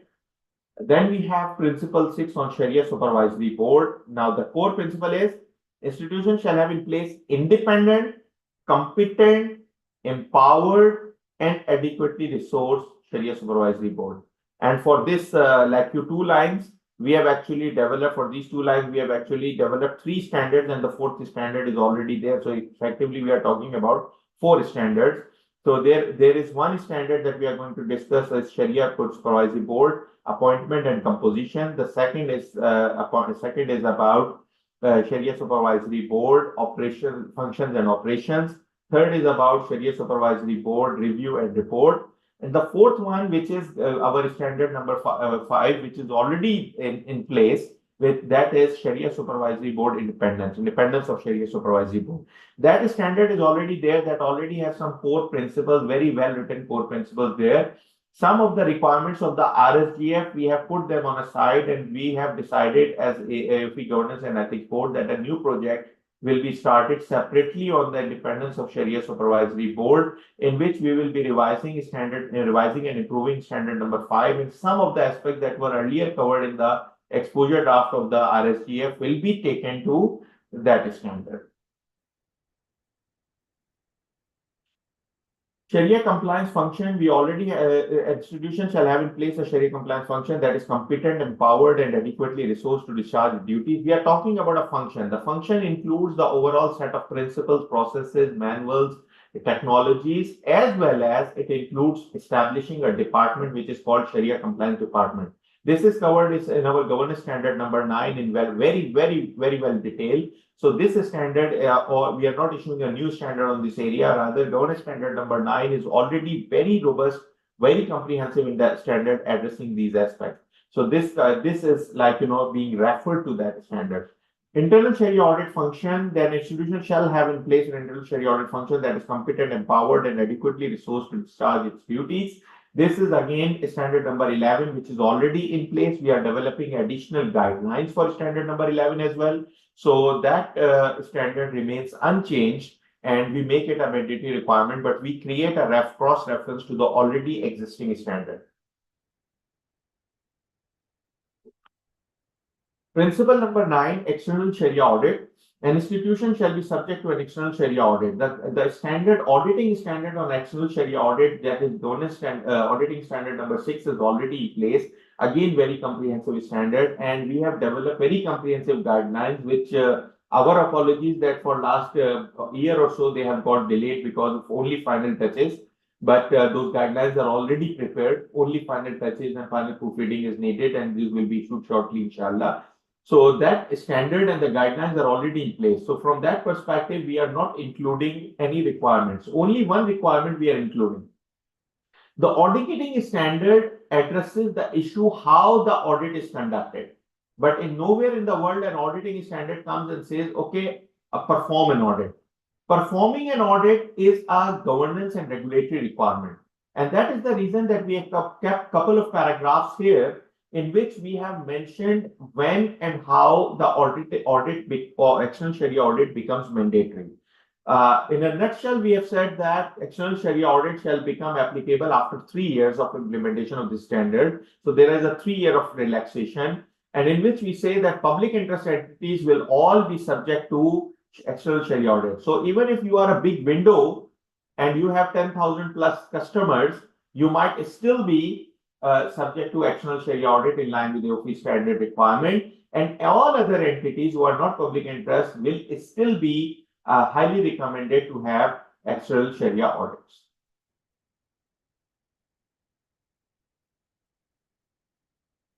Islamic finance window or a conventional financial institution shall have a suitable Sharia governance framework in place to ensure effective Sharia compliance of its operation. How to define suitable and what are the requirements? We have developed a separate standard, which is going to be discussed today, inshallah, if time permits.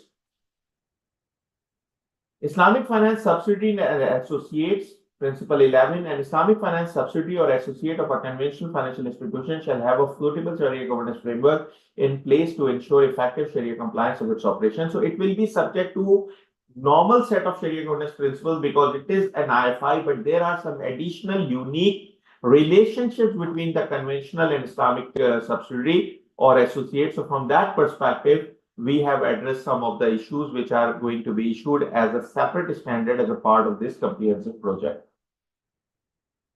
Considerations related to business model and stakeholders' interest.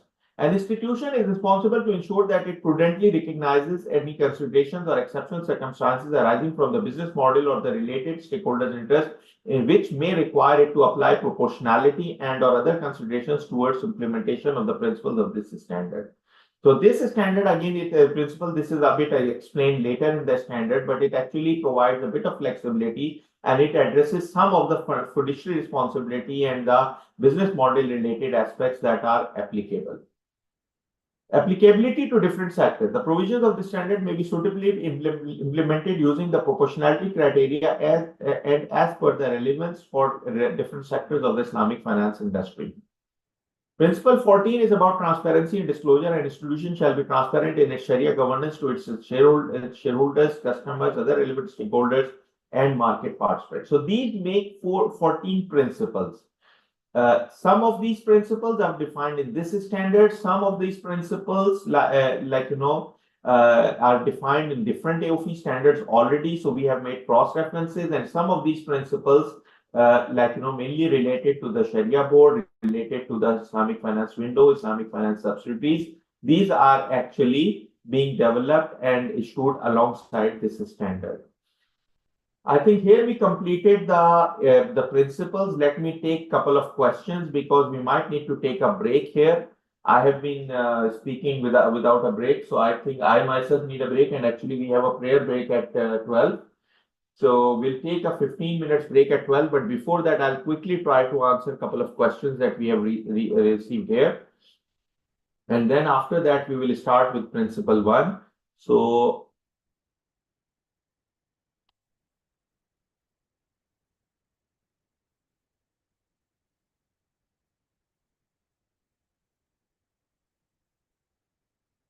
okay, so brother came Faridur Rahman. Almost 1/3 of the Bangladesh market share is based on Islamic banking, but whenever we see compliance of Sharia as outlined in AAOIFI, the scenario might disappoint us.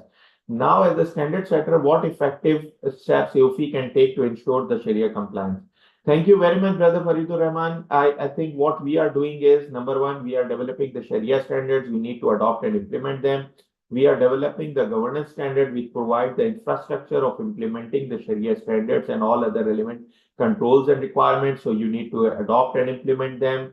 Governance standards require that you need to have the Sharia audit, you need to have Sharia compliance function. All these things will in turn ensure compliance with the Sharia standards and the Sharia requirements. We are developing the accounting standards, which make sure that the transactions are recorded and reported in a manner and according to the rights and responsibilities of the parties as per Sharia. So again, you need to convince the regulator to adopt the financial accounting standards and let them get implemented fully. Then we develop the ethics standards, which are about having the essence of implementation through ethical values. Again, you need to promote those ethical values, and you need to implement those code of ethics and provide adequate training on those code of ethics to all the relevant participants or relevant stakeholders as well as the employees. And last but not the least, we have auditing standards and Sharia audit standards. Again, it comes to the regulator to adopt those standards, because an external assessment in form of external audit and in form of external Sharia audit is the one that actually ensures an independent view. So considering all of it, we are trying to do our part as AAOIFI. What needs to be done by the respective country market players is that they need to convince their regulators to adopt AAOIFI standards, which we believe provide a maximum solution.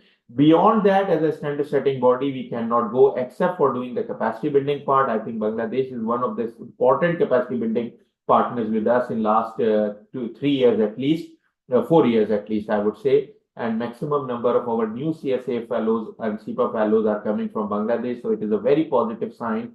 And we look forward towards our brothers and sisters from Bangladesh to contribute not only to the Bangladeshi market, but also to the global market, as now they are having very good human resources. Thank you very much again. We have comment from Dr. Ghazala Ghalib Khan. Assalamu alaikum and welcome, sister. Can we think of adding product development segment as an organ of SGF? If not, still significant to provide guidance about the segment. Yes, it is partially covered, but it is not covered here, sister. It is covered in the Sharia decision-making process standard. We have a Sharia decision-making process standards where we actually covered as a part of the Sharia decision-making part, the product development segment and the process flow and the requirements and even the consideration that the product development department and the Sharia compliance department have to apply with regard to application to development of new products and ensuring the whole compliance with Sharia principles and rules and the fiduciary responsibility element on that part. The Sharia decision-making standard is subject to finalization. There are a couple of stakeholder comments where we are stuck. Other than that, the standard is supposed to be finalized, but the exposure draft is available on our website. You can have a look at it. So that is the reason that we are not repeating it here, because that is very well covered in that standard. Thank you very much for raising a very good comment. Brother Faridur Rahman again has a point about external Sharia audit. Is it a prerequisite as per AAOIFI because it's not officially applicable in Bangladesh? Anyway, I think it would play a very instrumental role. Yes, we believe that external Sharia audit is one of the most important elements to ensure Sharia compliance and Sharia governance. External Sharia audit is the most important. If you ask me, it is the most important. Now, some people believe Sharia Supervisory Board is most important. Sorry, for me, I'm personally an auditor, not a scholar, so maybe I'm biased, but I believe that Sharia audit is the most important element because there are so many elements that are to be reviewed in detail. Sharia board doesn't function in that detail. But again, I'm not undermining Sharia board. My point is everybody understands the significance of Sharia board, but majority doesn't understand the significance of external Sharia audit. For me, they are very important, and I would place that independent one becomes the most important. Thank you very much.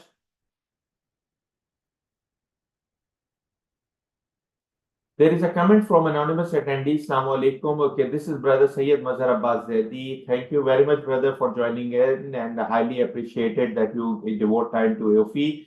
AAOIFI itself suggests diversified central Sharia board, but now we are not seeing a complete diversification, specifically representation of Fiqh Jafriya and AAOIFI Sharia board, and it used to be before some time, since around 400 million people are from that Fiqh Jafriya.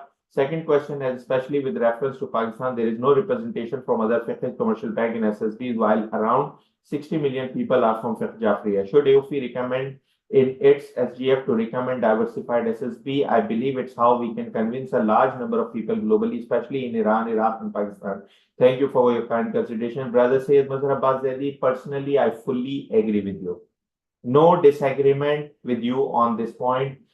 First thing, as AAOIFI, we try to keep nominees from all over across the globe, and we try to cover all mazahib. And as you mentioned that in past, we have covered Fiqh Jafriya, even Fiqh Zaidiya as well. We have Fiqh Abadi, we have 5 other Fiqh represented in the Sharia board right now.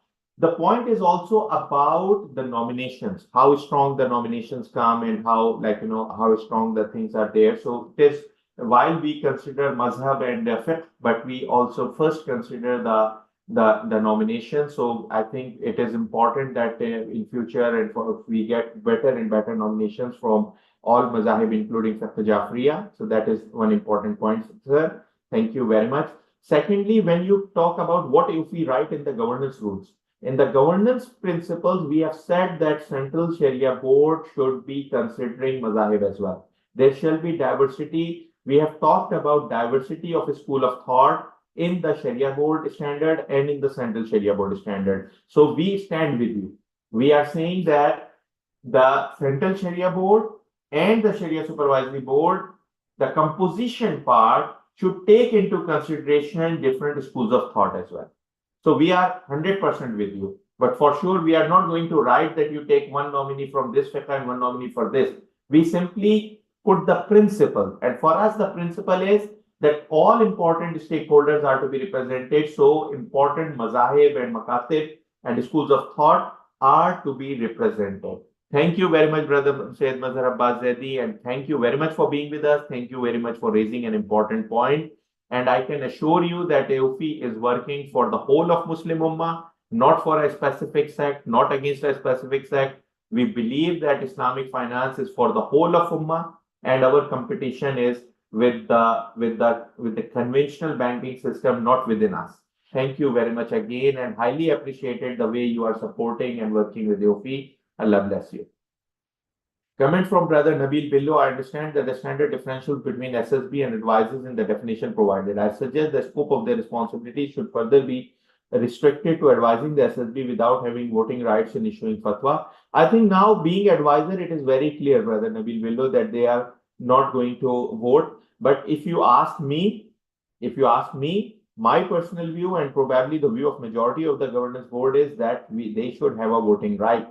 But we need to understand, we are saying that we want technical experts who understand Sharia principle and rule. We are not saying that you just pick up any Tom, Dick, and Harry and put it on the Sharia board. No, we are saying there are people who are originally lawyers, originally accountants, originally economists, but they understand Sharia principles and rules very well, and they understand the basics of it.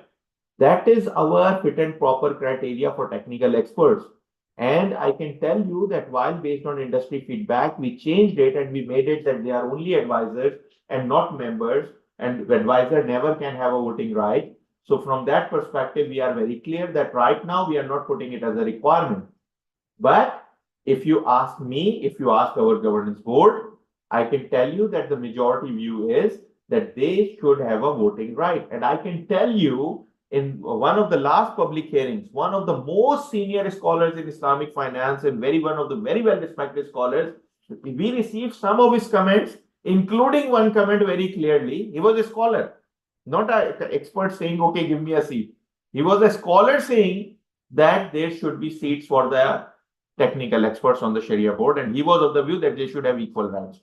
So this is a difference of opinion. I have seen if Sharia boards, central Sharia boards and individual Sharia boards, where the most effective person is a non-Sharia scholar.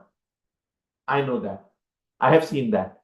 And I can tell you that there are situations where the input that comes from them is by far useful because they see the things from different angles. Anyway, I think we are going on a different direction. But yes, we received this issue, and I think we have, for the time being, my answer is, for the time being, we have resolved this issue. We just made it technical experts, and we made it preferable, not mandatory. They have no voting rights.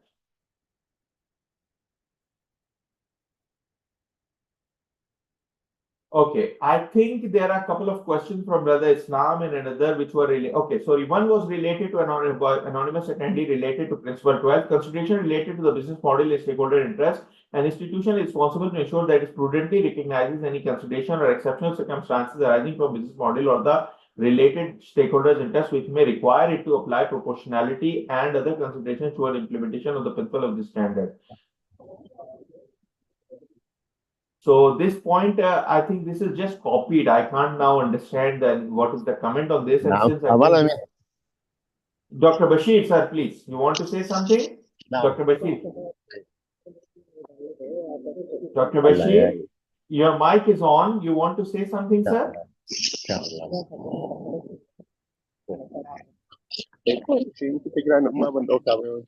Dr. Bashir, are you much? I can hear you some voice. Okay. Can somebody mute Dr. Bashir? I think there is. Okay. Thank you very much.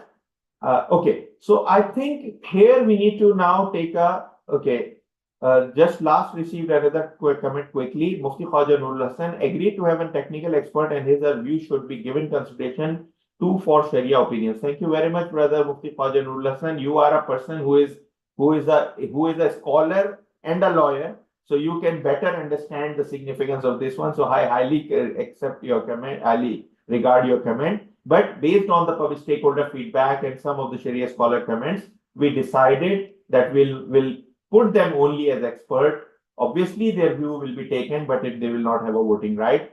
So this resolves the issue for now. Thank you very much, Brother Mufti Khwaja Nurul Hassan, for your kind comment. I think it is around 12:08.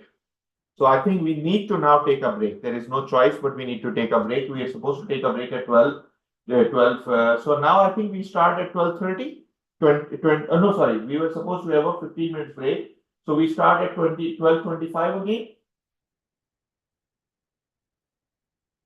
Let's make it 12:30. Let's make it 20 minutes. So we start again at 12:30, inshallah. And we are not even the halfway done. So maybe I'm just getting concerned. Maybe we need to break this today's. We'll try to complete it, but maybe we might need to have another session in the next few days. But let's not rush to it. The purpose is to get maximum comments. So when we continue our discussion and we get more comments, inshallah, we'll continue the discussion. We'll take the comments, and if needed, we can hold another session of public hearing in next few days, inshallah, if needed. But we'll try to continue after the break. We'll have 1.5 hours left after that. For sure, it is not sufficient to complete the discussion for today, considering the level of active participation by the participants. Thank you very much, everybody. So we join back. We keep connected, but we keep connected, and we start again at 12:30 Bahrain time, inshallah, after the prayers.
Assalamu alaikum. Sister, I can see that Brother Wael Mirza and some other board members and senior people were also there. I think I saw Brother Wael Mirza. So if you can just make him, and also if you can check any other board members who have joined in, please make them panelists. Inshallah. 3 attendees who have raised their hands. Brother said Mazhar Bazedi, we took his comment. So any hands raised, honestly, time is not allowing. Otherwise, if time allows, we can always try to allow them to join by switching on speakers and mic.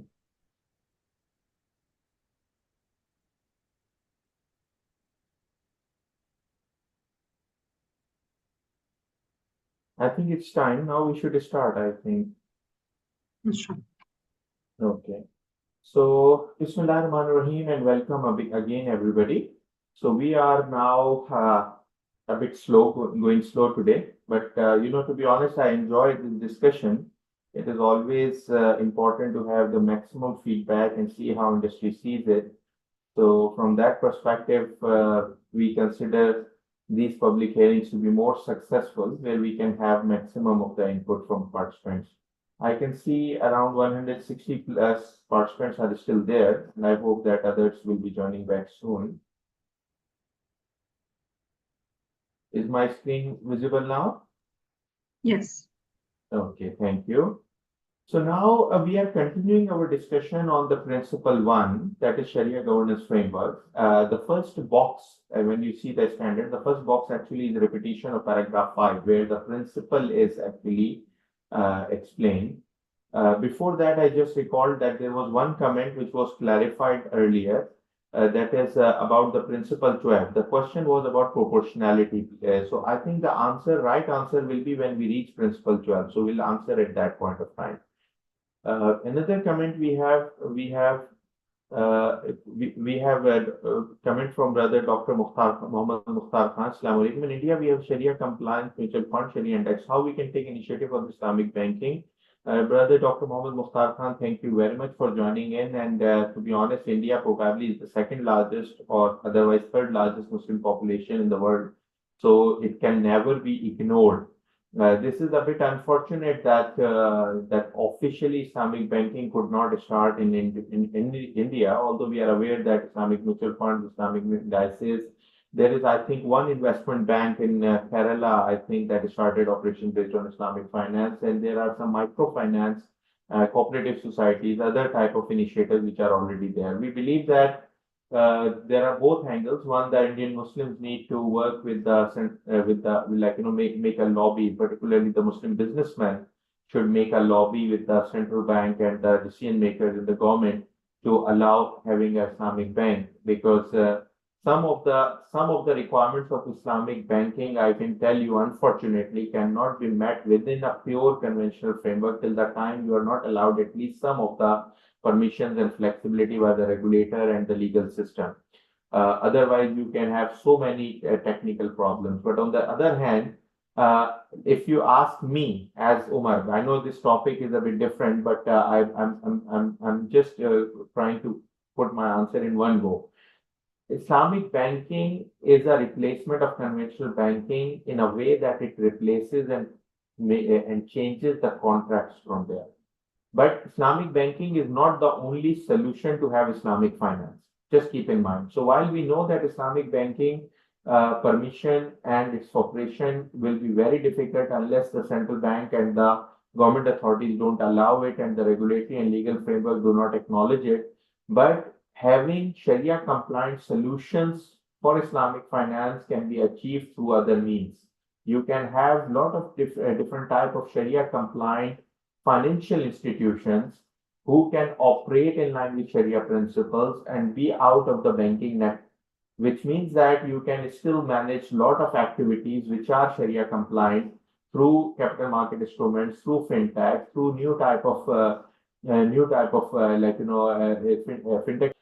through I won't say unregulated, but a non-banking financial sector on which the restrictions are less. still the main issue with regard to the deposit taking institution will be there. So again, I'm sorry it was not related to today's discussion, but since this question came and I wanted to welcome and answer your points, so that's why I addressed it. But further discussion on this topic may not take place now. You can approach us as AAOIFI. We have been working with some of the individuals in India. Actually, we have tried to collaborate as much as possible to support the development of the industry there. So from that perspective, we are open and we are willing to coordinate with you. Thank you very much, brother Dr. Mohammed Ostar Khan, for joining us from India. Now, coming back to the principle 1, Sharia governance framework, an institution shall have in place a comprehensive Sharia governance framework which encompasses a set of institutional or system-wide. Actually, I should not repeat it again because we have discussed this thing. Now, in a nutshell, what we are saying in this section, because now I will not be repeating from now onwards, because till now we were on definitions and principles, so we read it, but now we will be providing a summary. Now, we are here saying that there should be a Sharia governance framework for every institution, and this should be established by the RSA or the institution in a way that there is effective and independent oversight function.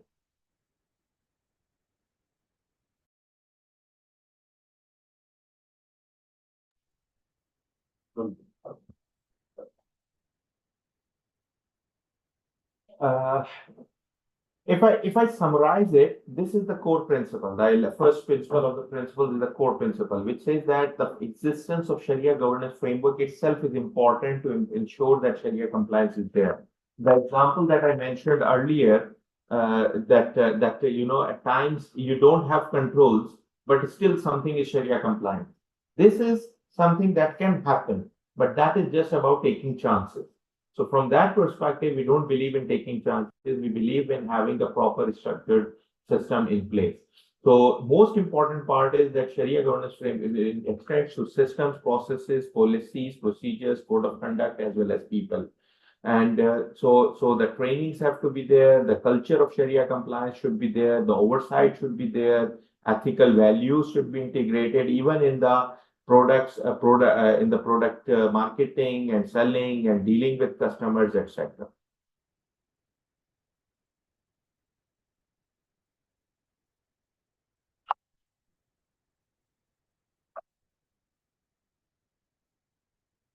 This aspect that we want to discuss here in this paragraph is very important, and this is one of the fundamentals of our framework. We are emphasizing here, and we want to emphasize that it is not only that you are compliant. You need to have a reputation of being compliant. You need to be perceived as compliant.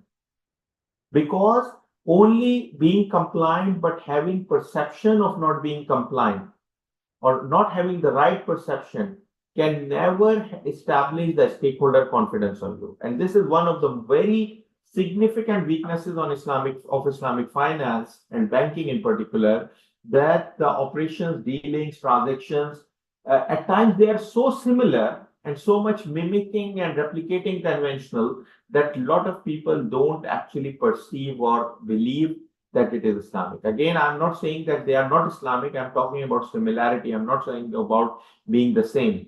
But the point is that this is very, very crucial that we try to distinguish ourselves by having a very clear culture, system, process, difference in products, things that can let people believe that we are Sharia compliant. And this cannot happen at all without having a proper Sharia governance framework. The main objectives of the Sharia governance framework are in line with the objectives of the framework that we discussed. So we just created a cross-reference there. Now we move to the principle 2. I can see some comment here.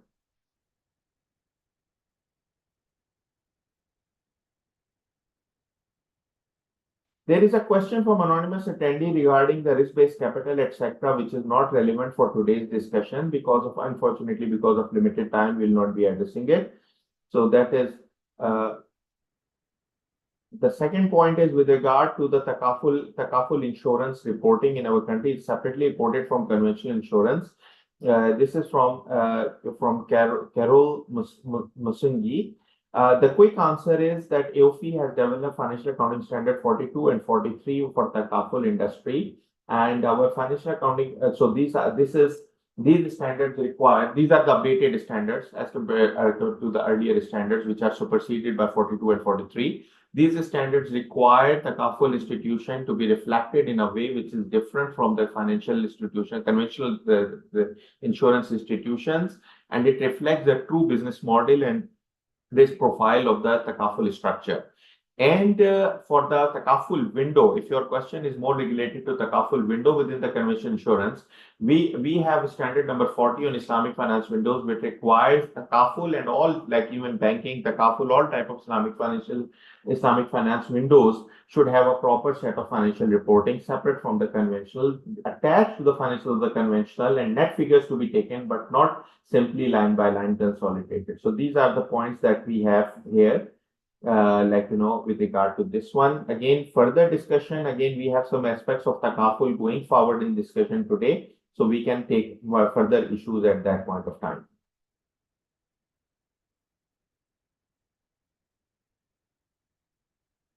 The second part is with regard to the role of RSAs, regulatory and supervisory authorities. We believe that unless RSAs actually don't provide the a proper or robust system of Sharia governance framework, and they oversee this in a proper way, providing the regulations, adopting the standards, and then having an oversight and monitoring.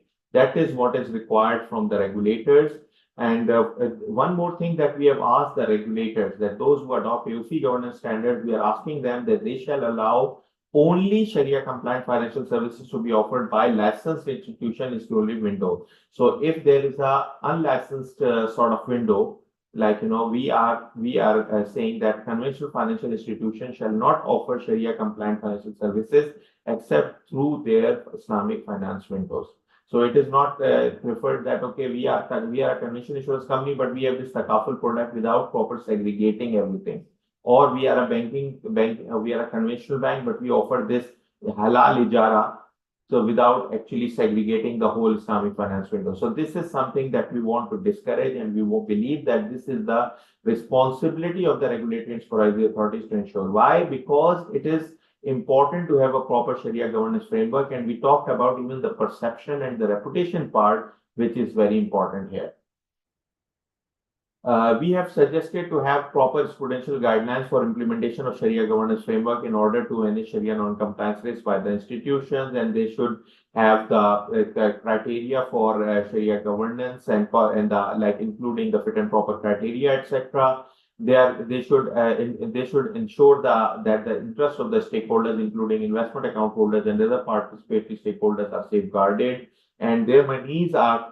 One very important aspect that we have addressed is that RSA should not allow that the monies taken by Islamic financial institutions from the stakeholders on the promise that we are going to use it on Sharia compliant manner should not be passed on to the conventional institutions, particularly by the windows and subsidiaries, to the conventional financial institutions. So this is something that we have strongly discouraged here, and we believe that RSAs must bring in process this mechanism where this sort of arbitrage should not happen.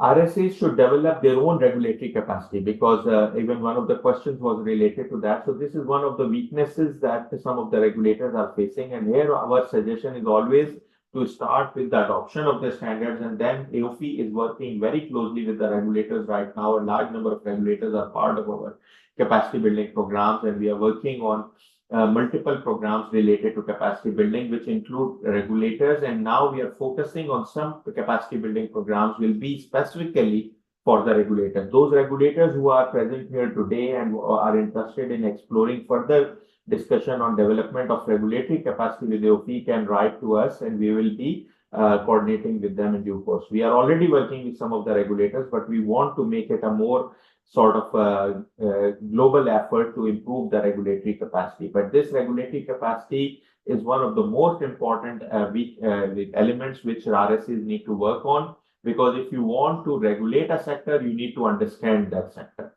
You cannot just regulate a sector without understanding it, and you cannot regulate apples on the principles that you apply on oranges. In jurisdictions where there are more than one RSA, we suggest that they should coordinate with regard to Sharia governance for each other. So, for example, if the insurance authority and the banking authority and the Securities Commission or the capital market authority are different, then we suggest that they should be collaborating with each other.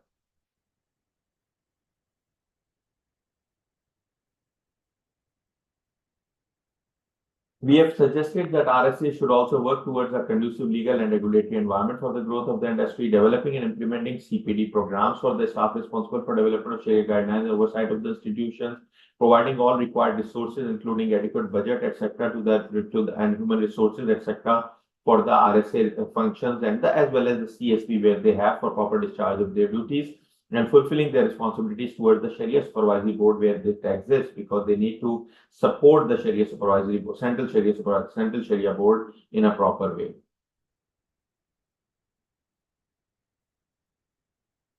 Jurisdiction shall follow the, unless specifically otherwise by the RSA, jurisdiction shall follow the hierarchy of Sharia principles and rules as we have discussed. We are already additionally developing an exposure draft on the Sharia principles and rules determination and application. Now, next principle is about Central Sharia Board. As I mentioned that we have required a Central Sharia Board to be strongly recommended, and further details related to that are available in the AAOIFI GS number 8. Unique organs of institutional governance, we have talked about the four organs, but here we have, as I mentioned, that we have talked about the external Sharia audit, that there are mandatory, it's not mandatory for from day one. Number one, it becomes mandatory after 3 years.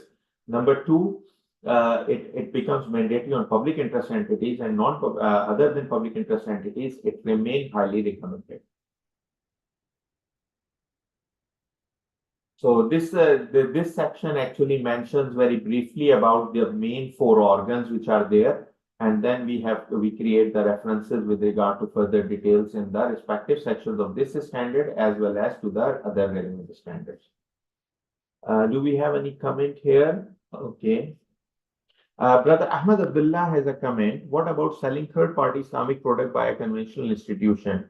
Brother Ahmed Abdullah, you have raised a very important, very good point. I think we have talked about the external stakeholders if they are involved, but we haven't mentioned this thing very clearly somewhere. I recall some discussion on this one. This has been a long project, working many years on this standard, or this set of standards. So I remember this discussion happened, and we talked about, particularly for the insurance, we talked about the Takaful insurance, we talked about the Banka Takaful and agency. But I think it's an excellent point. I'm sure that we covered it somewhere, but Sister Zahra, can you kindly make a note of it? And yes, we need to address this issue very clearly. Okay, now there can be what type of institution where they can sell your product and not. Again, this is primarily a Sharia issue, but I think we have covered something somewhere with regard to the window and subsidiary relationship. I think we mentioned it already, but we need to check where it is covered. And secondly, with regard to the journal institution, functioning within the same universe of the conventional banking. Actually, maybe this raises another issue that we discussed some time back, but we did not put in the plan of the Egypt board. Even this question can take us to that discussion again, which we had some time back, that we might need a governance standard on dealings with conventional banks or conventional financial institutions. So Sister Zahra just put this question as a very important question. We'll first need to see where it is addressed right now and whether that manner is sufficient for that or not, number one. If it is not, then we need to address this in this standard or one of the relevant standards here, that is 2. Number 3, I recall having some discussion on this point that AAOIFI might need to come up with a standard on coordination and dealings with the conventional institution, the governance part. Standard Sharia issues are also covered at some places. So we'll see either a governance or Sharia standard is needed. So maybe we might need to discuss this one. Brother Ahmed Abdullah, I'm so thankful to you for raising a very important point. It is a very important issue. We need to address it in whether and to under what conditions this can be done by conventional or cannot be done by conventional. We need to discuss it.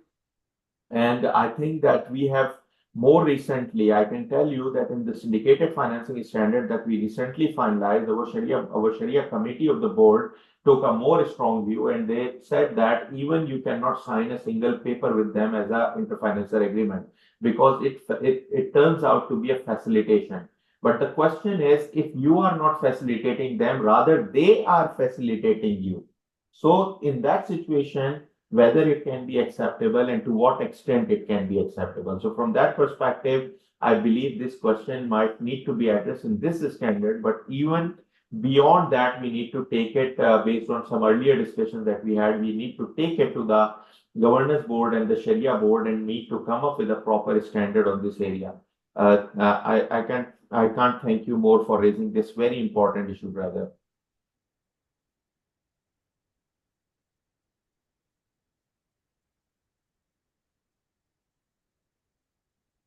There is a question by an anonymous attendee which is related to some key performance indicators, which is not the subject for today. So my apologies. I'm going to drop this question for now, please, because the time is not sufficient to address, like, the main concerns for today. So my apologies. I'm trying to address some questions which might be relevant, might not be exactly relevant, but our focus has to be on everything which is directly relevant for today's discussion. So my apologies for that, please. Now let me move to the principle 5, role of those charged with governance and senior management. So the those charged with governance, that is the board and the board's committees and the senior management, they need to have their own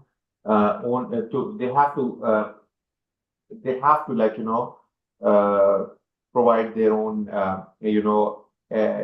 play their role. My apologies for not being able to find the right words. They have to play their respective roles. Now, there is one thing honestly coming to my mind, and I would like to request the participants to provide some comments on that, brother. So here you can also just think of it. While we were talking about the Sharia board and independent thing, so when I come here, there is partially the scope of the senior management and the scope those charged with governance becomes partially different because the oversight part is with those charged with governance and the implementation part is with the senior management. So a question comes in mind as to whether both of them shall remain in the same principle or we need to consider them to be put in two different principles. It just came to my mind, honestly. It was not it did not come to my mind earlier in this way. So maybe we can even ask the participants today if they have a view that whether the responsibilities of those charged with governance, that is the board and its committees and the senior management, can be kept at one place, or we need to put them in as two different principles. The core principle remains the same, that comprehensive Sharia governance principle cannot be established, cannot be implemented, cannot be monitored and supervised till the time that those charged with governance and most senior management, the top management, do not get actively involved in ensuring that it is developed, implemented, monitored, supervised, and where necessary reported in a proper way. So this is the crux of this principle. But maybe you guys can provide us some comments on that part as well. And again, we'll take it to the board, and separate parts are already there, like, in the explanation of the principle. But would it be a single principle or would it be two different principles? That's the question is.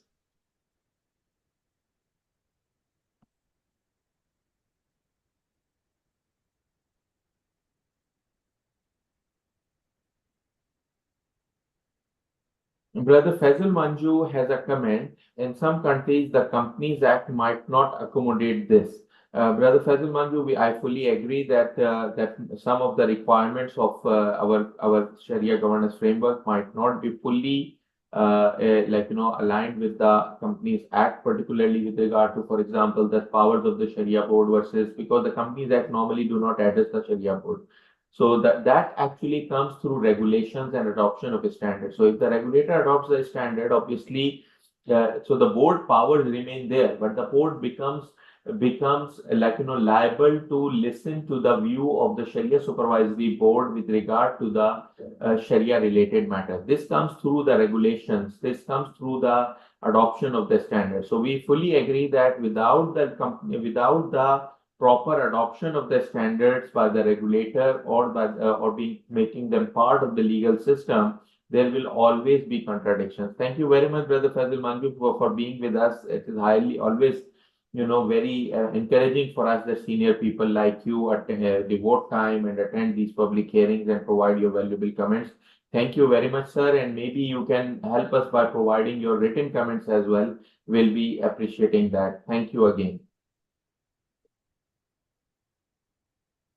Now, with regard to the roles and responsibilities, if I take the crux, so for those charged with governance, obviously the policies, procedure, structure, reporting mechanism, Sharia non-compliance, risk management, these are the core areas. Then they need to oversee the implementation of the CSP rulings and decisions, the decision of the SSB and all business function line, including business or risk, etc. Oversee the implementation of internal control. Sister Zahra, can you make a note for me, please? We will have a discussion on it in the working group. Shall we refer to CSB and SSB separately here, or shall we refer directly to the hierarchy of Sharia's rules and principles and rules? Okay.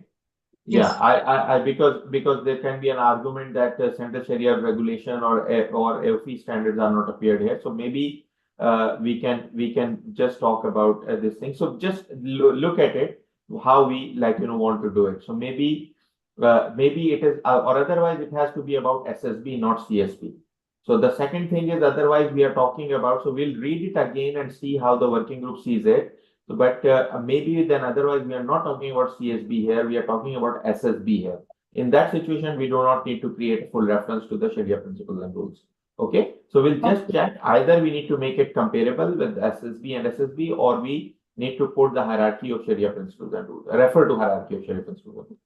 Then the implementation of the internal control framework and independence of Sharia compliance and Sharia audit functions, etc., to ensure that Sharia non-compliance risk is managed, and any rectification measures which are there to address the Sharia non-compliances or the risk of Sharia non-compliances and control weaknesses, all are to be addressed by those charged with governance. Obviously, those charged with governance, that is the board, may assign most of these responsibilities to a dedicated committee, particularly the Audit and Governance Committee. Our Governance Standard number 4 already talked about some of these aspects to be taken by the Audit and Governance Committee. We have our standard number 6 also on the core principles which apply on the corporate governance. They also address some of the aspects that are to be taken by the Board of Directors as well as by the Audit and Governance Committee. Maybe in due course, we might need to come up with a revised version of GS4 and GS6, which will be more aligned with the updated version of this one. Sister Zahra, I think this also is one of the points that we should discuss with the board in the upcoming meeting, that maybe after having this these standards finalized, we may need to update standard number 4 and standard number 6 in line with this alignment. Okay, so to promote a sound corporate culture, this is very important that we are talking about that that performance of the senior management and officer should be evaluated considering even the Sharia governance aspects part, and also we are talking about the corporate culture should be addressing these issues, including product development, marketing strategy, business operation, risk management, all these things to ensure we have a comprehensive end-to-end solution for Sharia compliance. Capacity development of TCWG, that is the board or the audit committee and other committees, there should be a proper mechanism of capacity development for them, because this is a common weakness that has been observed in the markets, and some of the regulators have already started this as a requirement that the board of directors of the institution should be subject to a proper update process. AOIFI actually is providing a director sensitization program for this. We believe that this is one of the significant weaknesses for Islamic finance. And here we need to have very focused effort to improve in the boardroom the understanding of the Sharia and the business model and the product structures and the challenges related to Sharia governance and Sharia compliance. We have required that TCWG should have a routine interaction with the SSB at least once. There should be meeting, and there should be other collaboration happening on a periodic basis. They should give proper attention to the observations and comments and rulings of the Sharia Supervisory Board. And particularly even for business matters, they have to take the decisions, not the SSB, but this actually is something that they need to give due consideration to the views of the SSB. And they need to give fair consideration to the implication of implementing any decisions, put in place a resolution mechanism to deal with differences in views between TCWG and SSB. There should be a record of deliberation between TCWG and SSB. The TCWG shall establish effective communication with SSB on all matters related to Sharia compliance, Sharia requirements, Sharia governance, Sharia non-compliance risk, etc. And they should review the quality and frequency of their engagement with the SSB. They should also ensure independence and effective performance of the SSB. Ensuring independence means that they need to apply all reasonable efforts to ensure that SSB remains free of any influence from the management or from themselves.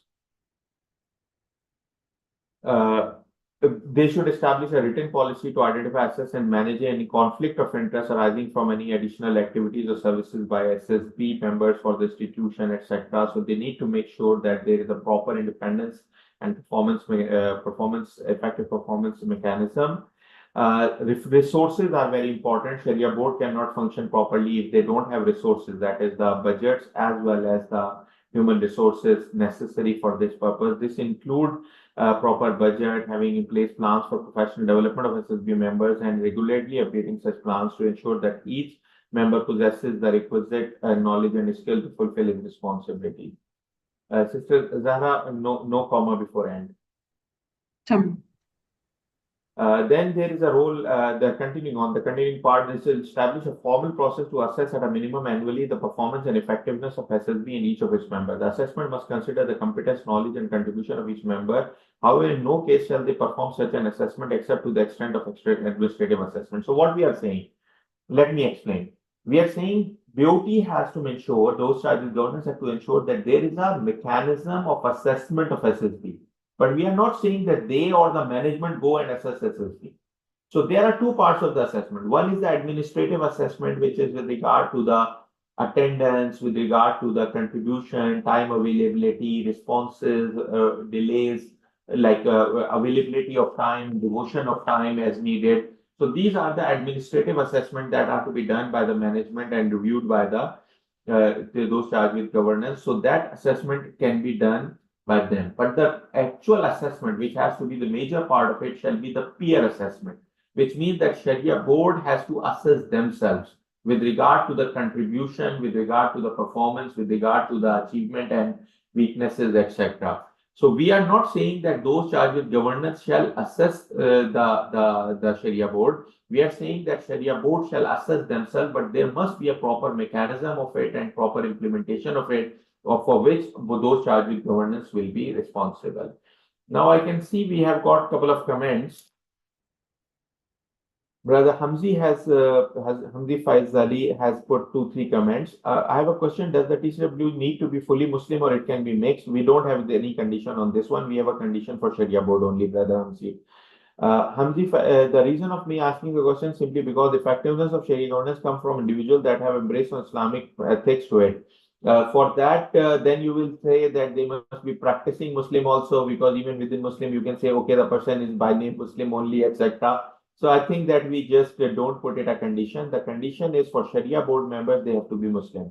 For board of directors or those charged with governance of an Islamic financial institution, we don't put any condition.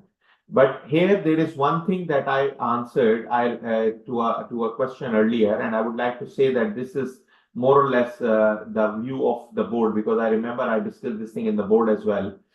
So there was a workshop on Islamic on microfinance by ILO, International Labour Organization, in which I was invited by online to join and speak on Islamic microfinance. So one of the questions came from the participants, and that they said that all of us are non-Muslim in this room. So you believe that we can do Islamic microfinance? So my point was that I fully believe that you being non-Muslim can do Islamic microfinance. There is no harm on that, or Islamic finance for this purpose. But the point is, you must believe in the product that you sell. So the point is that what we are talking about here is that we are not saying that we want those charged with governance to be Muslim only, but we are talking about they must have the understanding of what their business means. And this is where we do not distinguish between Muslim and non-Muslim. So even if there is a non-Muslim who is in those charged with governance of Islamic bank, they must be, or Islamic other financial institutions, they must be understanding the product, believing in the product. They should not be having a thought, oh, okay, we are just making fool of these people. No, sorry. They need to understand that this is a different set of financial products. This is a unique set of, there is a unique set of governance and compliance principles that apply to that. And they need to understand that since we are into this business, we have to do it. And we need to understand it. So, there are requirements for fit and proper for the board of directors of the banks and for insurance companies because of the business model. So why not for Sharia compliance? Because that Sharia compliance and the Sharia rules and principle actually impact the business model. So this is where we are emphasizing not on the person being Muslim, but on the person or all the persons being on those charged with governance, understanding the principles and concepts of Islamic finance and applying them in due course. And that is why I mentioned about the capacity building, and I mentioned about even what AAOIFI is doing on the capacity building part. Thank you very much, Brother Hamzi. This is a good comment and highly appreciated. About the assessment for performance of SSB shall be done yearly or during or reappointment. I think we are talking about annual, but Sister Zahra, please make a note of it because interval, at least on an annual basis, I think this is not covered in this standard. It is covered on the appointment and composition standards about the reassessments, but we just need to make sure that we have talked about annual. We have not talked about reappointment, we have talked about annual. But I believe where we have done it, I can't recall exactly the para. So Sister Marjan and Sister Zara, if you can just make a note of it, that we need to check where it is. And if it is somehow missed out about being annual, we need to write it down and we need to take it to the board. Okay. Thank you very much, Brother Hamzi. You have raised today very good points. May I know if the working group also discussed on the assessment to be conducted by the RSA? No, we don't believe in that. We discussed, I think somebody discussed that even the appointments and everything, actually it came as a discussion point in the initial phases that even the whole of the appointment of RSA and everything, appointment of SSB and everything related to SSB should be coming from RSA. We don't believe in it. It cannot happen and it should not happen. It should be happening in the right way, but for sure, RSA should have their view when they do the on-site inspection and the off-site surveillance. They should have an eye on the functioning of the Sharia Supervisory Board in line with the requirements of this standard. So if the standard is adopted by RSA, obviously they have to keep a monitoring of that. And from that perspective, I believe that assessment may not be done, but overall evaluation of the performance of everything under this, or rather the implementation of the standard itself will be there. But I think that involving third party to evaluate Sharia board is not a good idea. A person outside of the Sharia board, normally it will create a undue pressure and it will impact their independence. So if we ask anybody outside, it will have a lot of problems. But again, we take a consideration of your point, we take a note of your point. This point has its own merits. It's not the view of the board as of now, but it has its own merit, so we'll take it, inshallah. Thank you very much again. Dr. Ghazala Ghalib Khan has a point. Does peer assessment mean assessment by SSB members of other IFIs too? No, sister. I think we are talking about each, because you cannot do assessment for others. What you can do, there are 5 members of the Sharia board. They can assess each other and they can assess the overall performance of the board. So they need to have a self-assessment of the board itself, that what were the targets, what were the things that they were supposed to be achieved, and with respect of what they could achieve and what they devoted time and everything. Second is the need to evaluate each other in a way, preferably in a transparent, transparent but confidential manner, that they assess as to whether and to what extent their performances have been up to the mark. but not the person himself for himself, rather each person for other members. That is, again, we have not gone in too much detail about it. We have just talked briefly about it, but this is the way, more or less, that AOIFI itself follows in its own governance process. You are welcome, Brother Hamzi. Okay, so now we move to the next the next point is about the remuneration. So about the remuneration of the Sharia board, obviously you cannot go every time to the General Assembly. So you take the authority of the General Assembly from time to time. But we have talked about periodic. So we are not saying that it's a lifetime approval by the shareholder to allow the Sharia allow the board, those charged with governance, to approve the remuneration of the Sharia board. So we think that it should be subject to periodic authorization, and based on that periodic authorization, obviously the Sharia board will be considered comparatively more independent. Some responsibilities of Principle 5 are contained in relevant AOIFI governance standards, including Governance Standard number 4, Governance Standard number 6, and certain other governance standards.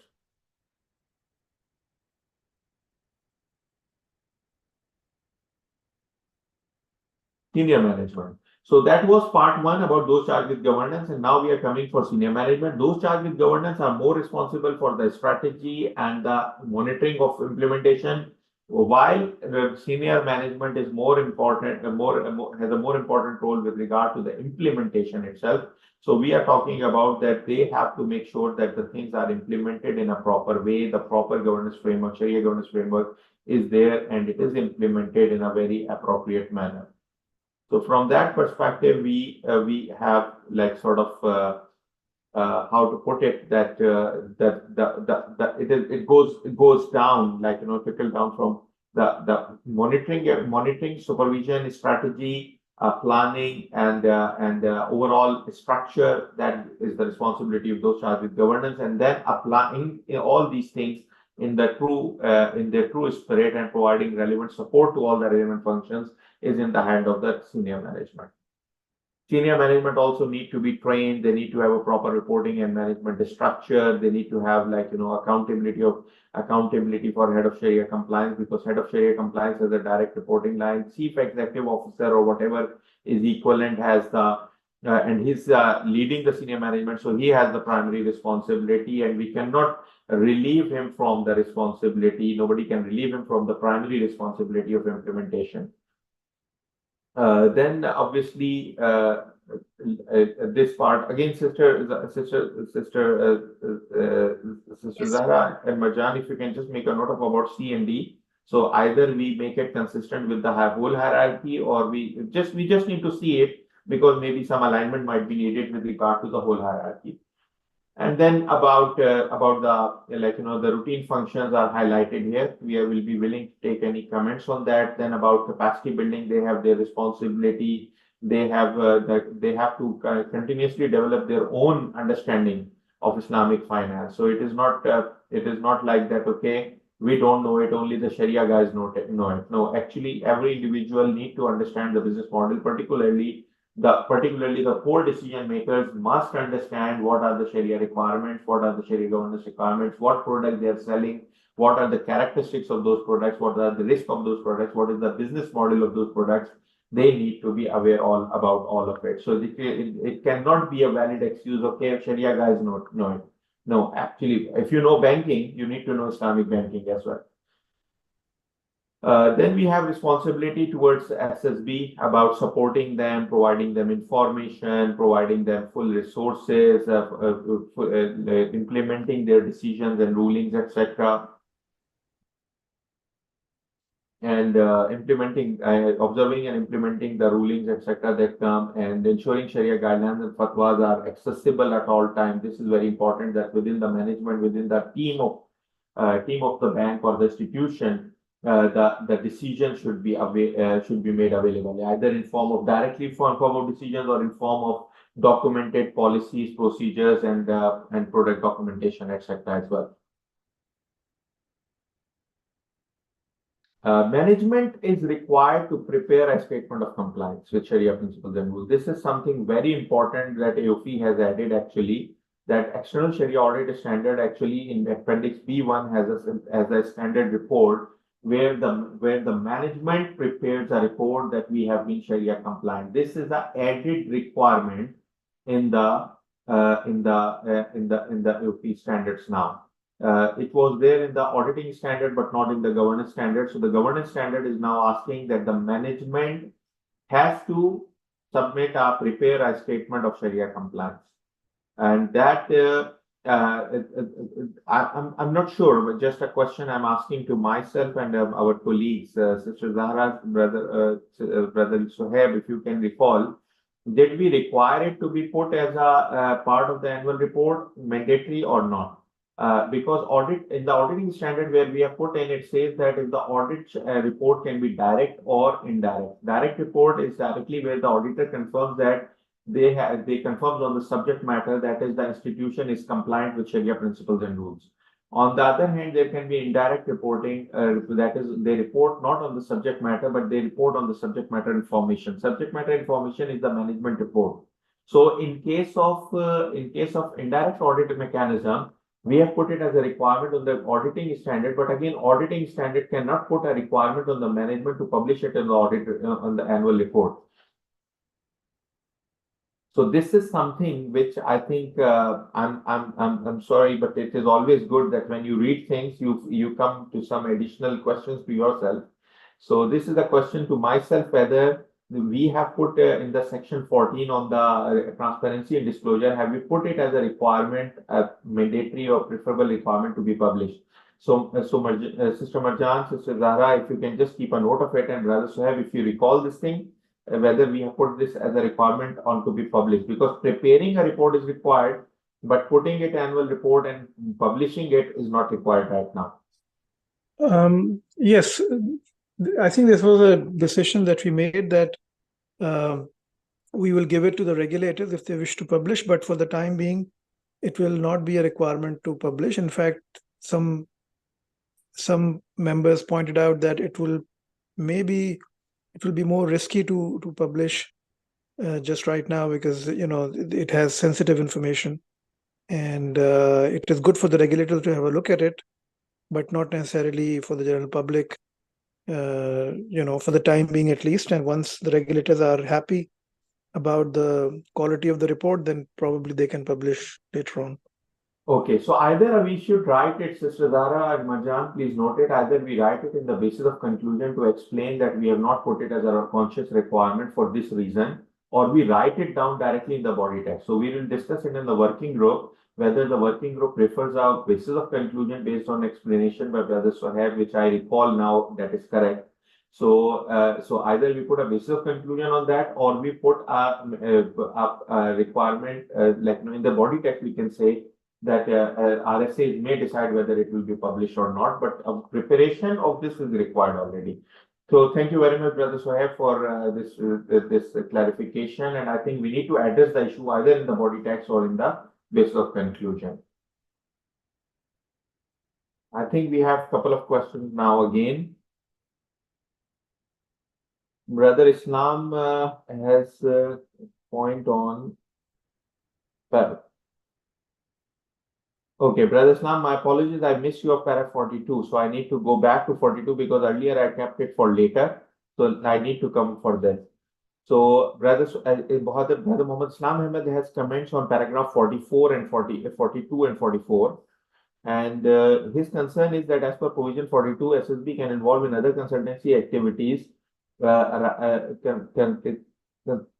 consultancy activities to any clients of the institution with or without remuneration as per policy of the concerned AAOIFI. But what about consultancy activities of any member of SSB with other institutions?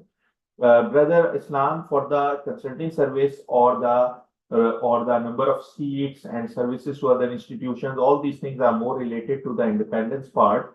Exposure draft included some of the independence related issues like number of board seats, number of rotation requirements and all that. Considering the comments that we have received on both hands in favor and against, and having already a standard number 5 on independence of Sharia board, it was decided by the board that we will be working on the whole project of independence of Sharia board separately. So anything which is related to independence of Sharia board has been taken there. Here we are just talking about the concerns that what TCWG need to do with regard to that. And from that perspective, we haven't gone in that detail, which is more related to the independence. So highly I appreciate your comment on this one, Brother Islam. And I would request the team, Sister Marjan, Sister Zahra, please make a note of it that we need to pass it on as a comment with regard to the work that we will be doing on the independence of Sharia board by revising standard number 5. So please just take it there. Okay. Yeah. Thank you very much. So another comment Brother Islam has about paragraph 44 about formal process to assess. I think I explained it already, brother.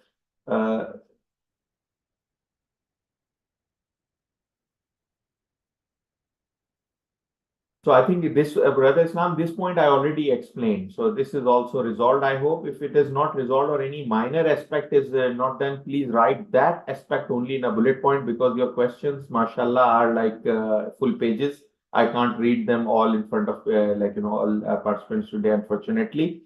So if you can just put that in the questions in nutshell.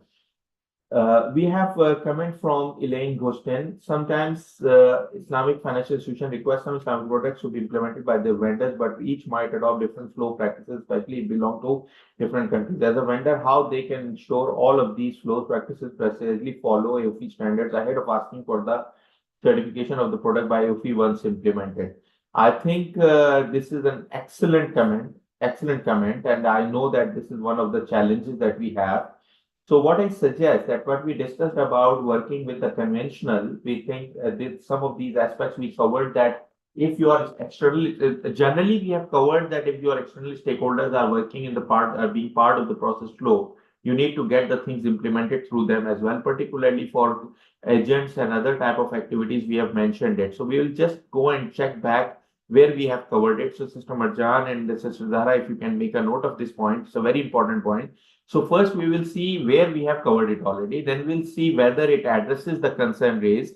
And if it does not fully address the concern raised, in that situation, we may need to come up with a more improved,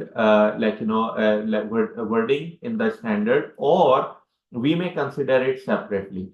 Coming to only one part, AAOIFI certification, AAOIFI has a very unique position as a standard setter, and we never want to jeopardize our independence as a standard setter. So we never insist that you get certified by AAOIFI. We certify very limited type of software and product, not the general products. We certify only something which is for the greater benefit of the industry. That is our main condition. So we are we are working right now on some maybe treasury platforms. We are working on we certify core banking solutions, etc. So something that is beneficial for the whole industry we certify, but we never make it a condition that you certify by AAOIFI. Even some people said that in the fit and proper criteria we should write CSA and CIPA, and we said no. As an independent standard setter, we cannot say that you do CIPA or you do CSA to be fit and proper, to be fulfilling the fit and proper criteria. So I would like to clarify that AAOIFI never insists, and rather AAOIFI certifies on a very, very selective basis some products which are available to the broader industry just for the purpose of development of the industry as a whole. From the perspective of independence, we do not want to go too much into certification of the individual products. Just to clarify that part. Even we don't put the capacity building, we are doing a lot of activity, but we are not putting that capacity building activity as as it can influence our independence for the standard setting. So from that perspective, I just wanted to clarify that, but highly appreciate your comment, and inshallah we'll take this comment. It will make sure that it is properly addressed. Thank you again very much. Now, we have comment again from Brother Hamzi Fazali. Out of curiosity, can SSB give advice on the trainings that should be attended by senior management? Actually, yes, we have said that Sharia board's responsibilities include that they should provide their input on the capacity building and training needs. Answer is yes. We have put it in the responsibilities of the Sharia board, not in the responsibilities of the senior management. But we did not say for senior management. We said for training for all. Means that whatever capacity building need is there in the institution, Sharia board need to provide its input from time to time, and Sharia compliance function is this department is required to be involved in that. Okay, another question that I put earlier was regarding the principle 12. It was about explanation of the proportionality. So I think when we reach the principle, we'll be able to answer that in a better way. So again, I can keep it on hold. Then Brother Hamzi has another comment. I can't find in the AD if the tenure for Sharia external auditor should be managed. If Sharia auditor firm it can manage only for 3 years, may I know which authorities manage the ESA? I think it was a comment received earlier also by somebody that a rotation requirement for Sharia audit, etc. I think this issue we need to check again. It's a very good point. I think it came earlier. At one point of time, it was decided not to be put in, but right now, considering this thing, I think we should be putting something here. Thank you very much for an important comment.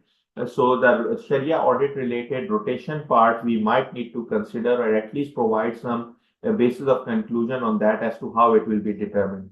Thank you very much. Some quality assurance and other requirements are already included in the standard. But here in the governance standard, we are putting only 2 paragraphs or 3 paragraphs about the Sharia audit being required. So I think we might need to address something here or in the basis of conclusion. Sister Marjan and Zahra, please take a note of it. It is something important to be addressed somehow. Either we convince the working group and the board to add a rotation requirement. That's good. If they don't agree, then we need to put a basis of conclusion on that part, that what are the arguments on the other way around. But I remember we had a discussion on this, and I can recall that it was not included. Thank you very much. I highly appreciate your comments today. ESA shall be appointed by the shareholders. I think this is very clear part, and the remuneration. Okay, I think the remuneration part, appointment and remuneration part, again, thank you very much. The points are important. I think we covered it partially, but what is missed out, I think these points are all important. So I think if we have missed them out, we'll make sure that these are included, because the fixing of their remuneration is part of governance, not part of the auditing standard. So from that perspective, we'll see who shall be the appointing authority and who shall fix the remuneration. I think these are important points. We'll consider them to be included somehow. Thank you again very much for very important comments.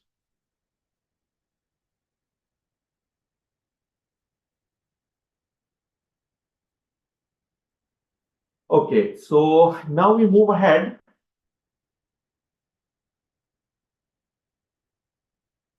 I'm getting tired, but I can see that some people are also getting tired, because the numbers were close to 190 and now close to 150.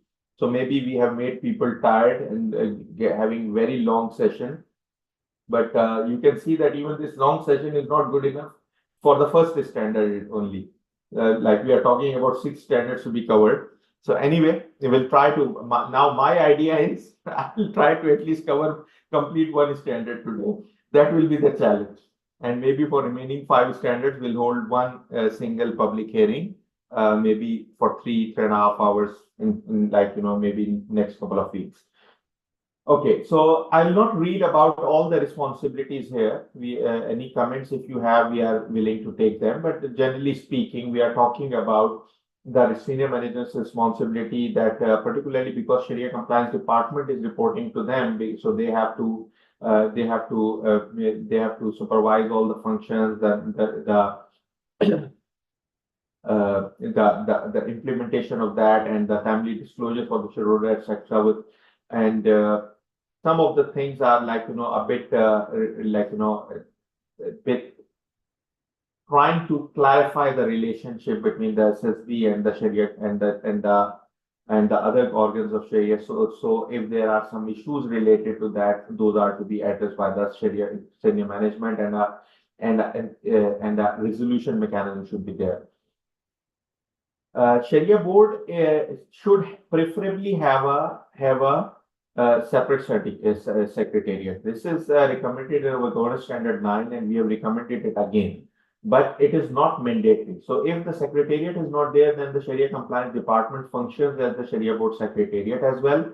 But if we have a a separate Sharia, if we don't have a, if you have a separate Sharia secretariat, this will be subject to consent of the SSB, depending on what they want, whether they want or whether they don't want it, or to what extent it is necessary.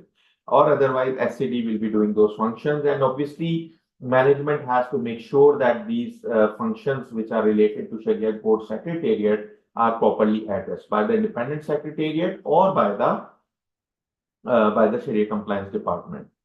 Principle number 6 is related to Sharia Supervisory Board. I told you earlier that these two sentences require 4 standards. You all can understand the significance of the Sharia Supervisory Board. Currently, actually, we have 3 standards already. 4 standards, I would say, we already have. We have 3 standards already. So we are talking about 3 new standards and 1 continuing, so it will become 4 standards. So right now we have a standard on Sharia Supervisory Board appointment, composition, and report. We have a standard on Sharia review. We have a standard on independence of Sharia Supervisory Board. These are the standards which are already there.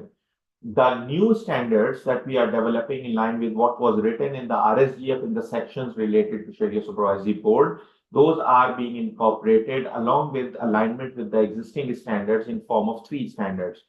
Sharia Supervisory Board appointment and composition, Sharia Supervisory Board functions and operations, Sharia Supervisory Board review and report. And the 4th standard, that is governance standard number 5, will continue on independence of Sharia Supervisory Board, which will continue for now. It will not be superseded, and it will be improved in line with some of the discussion points that we had today, which are emanating from this RSGF project. And those will be updated in due course. And we were having views from both ends, positive, negative, some people insisting on some treatment, others opposing that treatment. And obviously, some of the things were already there in the standard number 5 related to independence. So we decided to keep the independence standard number 5 intact for now. So we are talking about 4 standards to address this principle.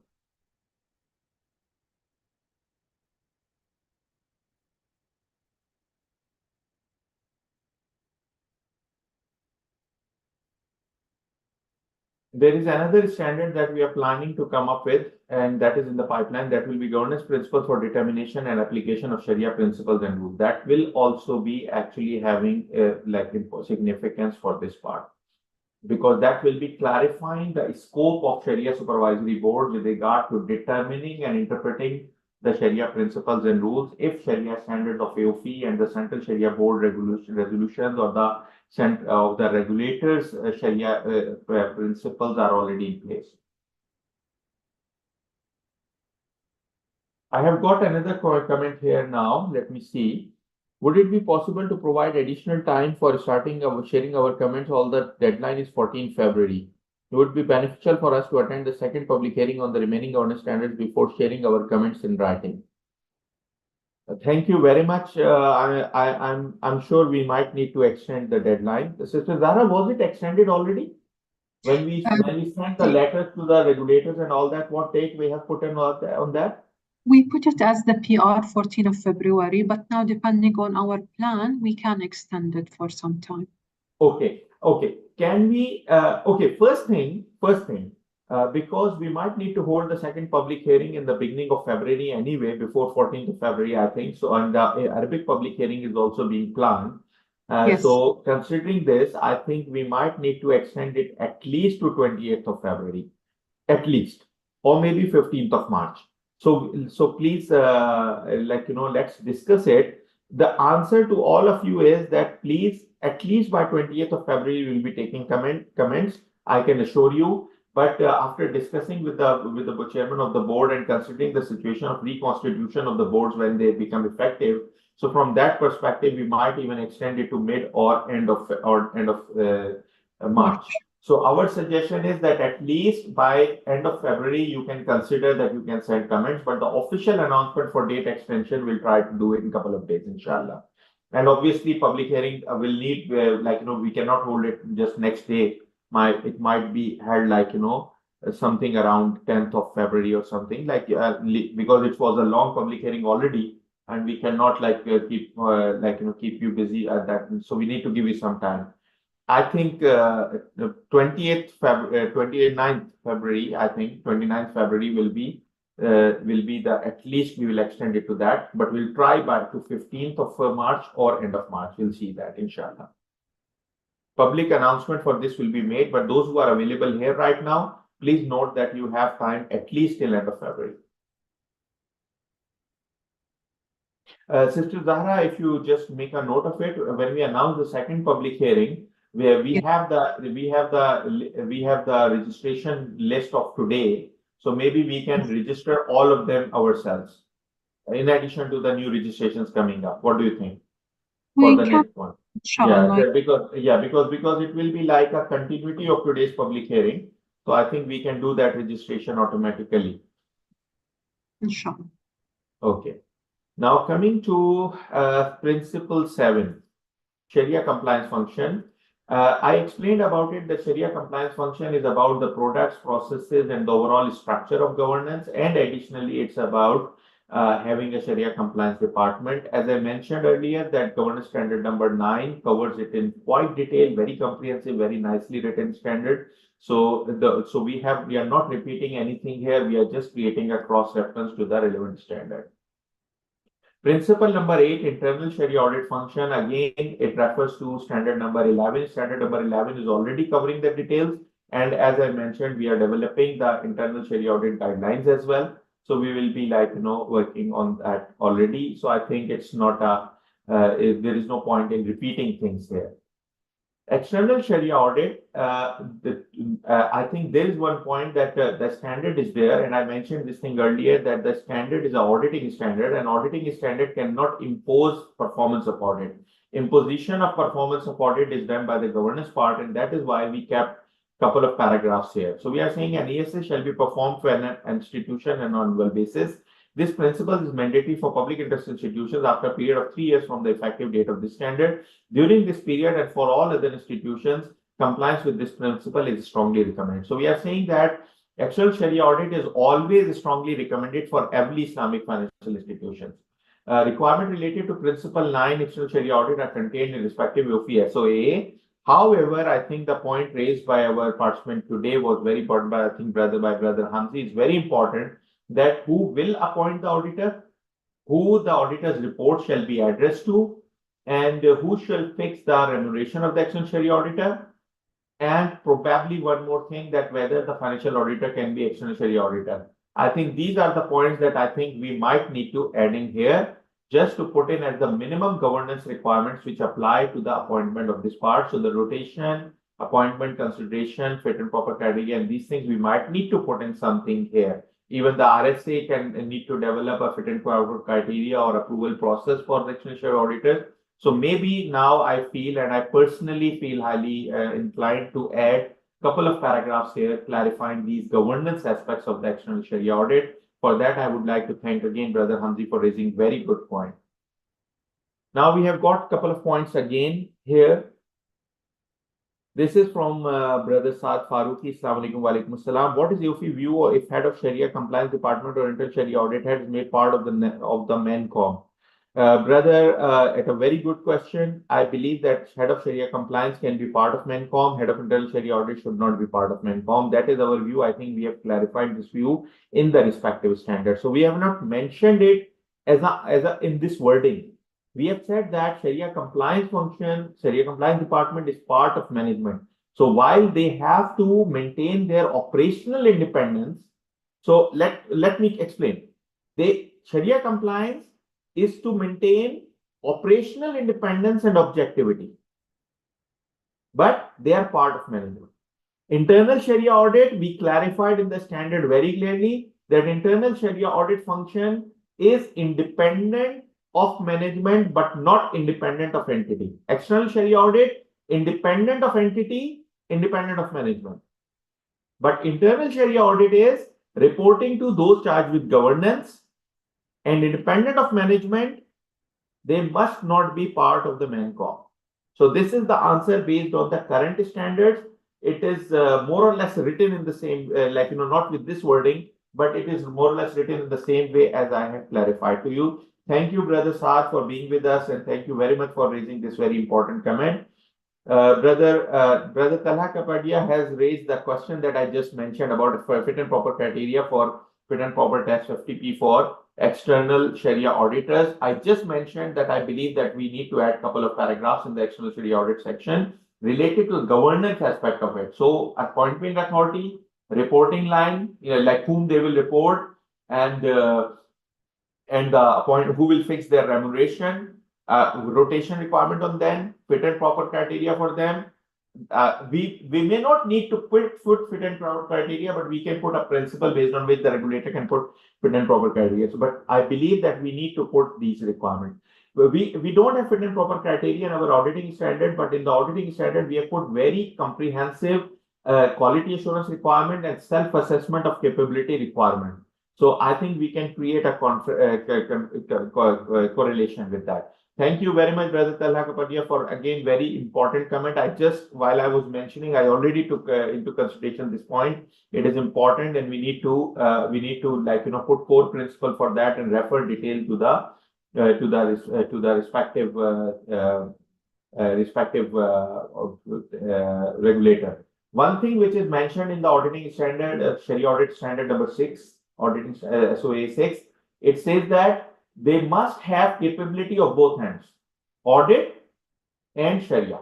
So they must have Sharia subject matter experts that are Sharia experts as a part of the team and all these. So all these requirements are written in detail. But in a nutshell, I think these couple of governance requirements need to be added here. For that, I would like to thank you and other contributors for today's discussion. I think some points will add quality to the standard, inshallah. Anonymous attendee has another question about, do you recommend the Sharia compliance in credit committee, as the credit committee will be taking decisions related to financing and introducing new products? My answer is no, because I said they are part of the management, but they need to be operationally and independent and objective. So they need to maintain objectivity. So being part of a credit committee, they will not maintain objectivity. So I don't think they have to do anything with the credit committee or the credit approvals. Rather, they should be independent of credit approvals completely.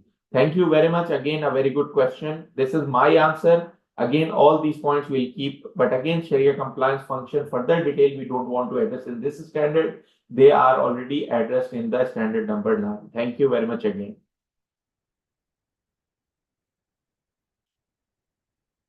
Principle term number 10 about Islamic finance windows. So we have developed a new standard on Islamic finance windows, which is supposed to be part of the discussions today or the next day when we are going to hold the meeting for this public hearing, inshallah. So it will be discussed in that. So we are simply saying that all an Islamic finance window of a conventional institution shall have a suitable Sharia governance framework in place to ensure effective Sharia compliance of its operations. So this is part of it, and we address to the respective standard here. Principle 11 applies to Islamic finance subsidiaries and associates, and just like Windows, we have developed a new exposure draft, which is part of the discussions here. So inshallah, we'll be addressing that in that standard. When we have the discussion, we'll be addressing any questions relating to that. Now, coming to principle 12, on which we have already received a question, that is about the proportionality part. An institution is responsible to ensure that it prudently recognizes any considerations or exceptional circumstances arising from the business model or the related stakeholders' interest, which may require it to apply proportionality and or other consideration toward implementation of the principles of this standard. So this is the core principle, and here we have explained how it works. These considerations include the specific business model, the regulatory environment, the legal system, and the overall business environment in which the institution operates, as well as the status of development of the Islamic finance industry in the respective jurisdiction. Where appropriate consideration should be given to proportionality principle, see paragraph 62. Such consideration shall be applied in conjunction with the requirement of principle 13 and applicability to different sectors where applicable. An institution shall develop and implement a comprehensive and well-defined strategy and policy framework for investment accounts and other participating stakeholders in line with the requirement of respective OPGS. We have developed a standard already. Exposure draft is already issued. One of the, I would say, one of the good standards or the best standards that we have developed so far. That standard requires that a strategy and policy framework for investment account should be there. So we have aligned the requirement of the new exposure draft with here. So we just added that for all participatory stakeholders, there is an important requirement that there must be a strategy and policy framework for investment accounts and participatory stakeholders in place. And since it is a very vast subject, so we have not gone in detail in this principle, rather we have created reference to that standard, maybe it's a 50-60 page standard, so a lot of details are there. Now, proportionality considerations, let me read it so it answers the question raised already. The principle of proportionality for the purpose of application of the requirements of the standard take into consideration the relative size and nature of the institution's operations, its business model, and the relative stage of development of the Islamic finance industry in the respective jurisdiction. So like, for example, Bahrain already have Islamic banking for 40 years. Some countries have it for 30 years, but there are few where we have started just 5 years ago. So this is actually, even the maturity of this is also important to consider that to what extent, and not only this, then you need to see the size of the industry as compared to the conventional. So Indonesia has it for quite many years, but still the size is not that significant. It just reached 8%. In Turkey, I think even is still less than 10%, 7% or 8%. So some larger economies still have a smaller size. So that is the reason that a lot of considerations might be there with regard to even after having for 20, 30 years. So it's not only about the size of the industry, but even when we can see another aspect that Indonesia and Turkey are so big economies that their 7-8% is much bigger than 20% of certain other countries. So we need to consider all these factors, considering the time and the size, and as well as the nature of operations and the legal system and everything. While applying the proportionality consideration, any flexibility allowed or disallowed in respect of local governance and regulatory requirements as applicable to all financial institutions of similar size and nature of operation shall be evaluated to assess the real need of application of such proportionality consideration.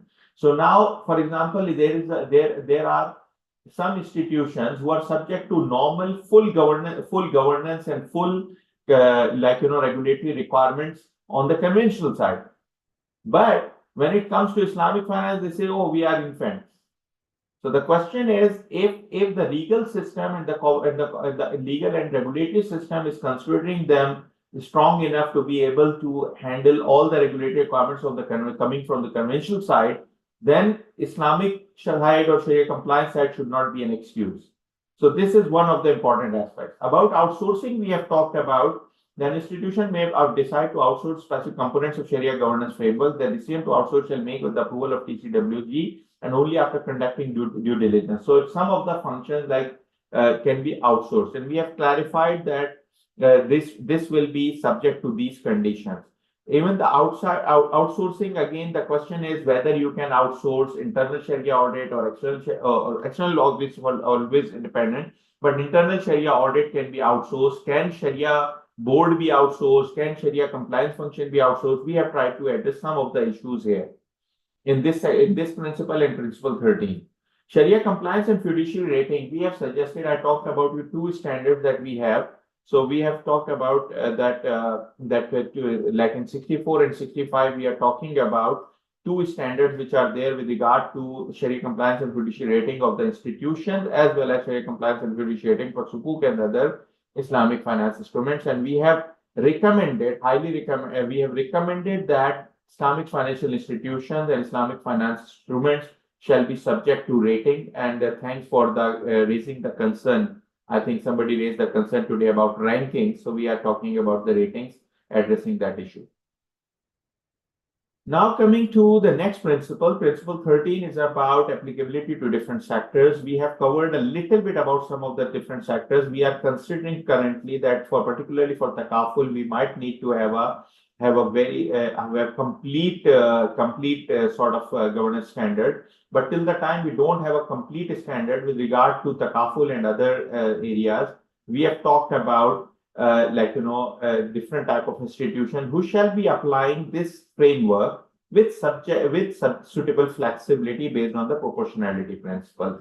And we expect that regulatory and supervisory authorities will be ensuring this standard and this framework to be implemented according to this suitability, according to the proportionality and other considerations. There are some requirements that we have put in with regard to the Islamic capital market, particularly the fund managers and others. And some of the requirements are included in this standard. are allowing some type of flexibility and some minimum requirements, and what is expected from RSAs with regard to ICM, we have summarized that. Then it comes to Islamic microfinance, Islamic fintech, other organizations working with financial inclusion.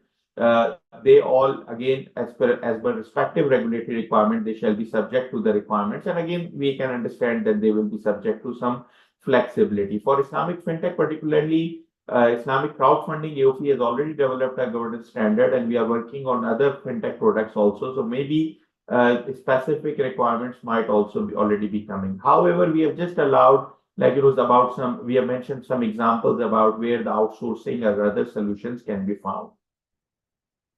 We have got comments again. No, these are the earlier comments that we had. So about the proportionality that I believe we explained. Now about transparency and disclosure. This section talks about transparency and disclosure on an overall basis with regard to the necessary information to the stakeholders, as well as transparency and disclosure with regard to the overall Sharia governance part. So we have talked about the core principles that apply to the transparency and disclosure here, which include even things about the compliance with the governance framework itself, with regard to the business related information. We have talked about zakah and related obligations and contributions that are to be transparent. We have talked about the financial accounting aspects, which I have lot of transparency and disclosure aspects, and we believe that AAOIFI financial accounting standards are the ones that actually provide the better way of transparency and disclosure. So most of the transparency and disclosure requirements are accounting part and not the governance part, but still there are governance related aspects. With regard to Takaful, we have addressed particularly because Takaful governance standard we are planning and it may take some time. So we believe that some of the minimum Takaful related transparency and disclosure requirements are very important to be part here, particularly with regard to the segregation of funds, segregation of true application of the business model and the governance framework on that. And some of the information that needs to be available to the regulators and regulators, investors, policyholders, and other stakeholders. So we have included some requirements with regard to Takaful in particular here. With that, we are planning to come up eventually for a very comprehensive standard on Takaful governance. Obviously, we will not be repeating whatever is there in different standards, but we'll be clarifying as to how and to that extent Takaful business model need to adopt to these governance standards and what are the specific governance needs for that. So with that, the effective date of this standard and the whole set of standards, new standards, the 6 standards is proposed to be 1 July 2025. We would love to have comments with regard to this application of these ones.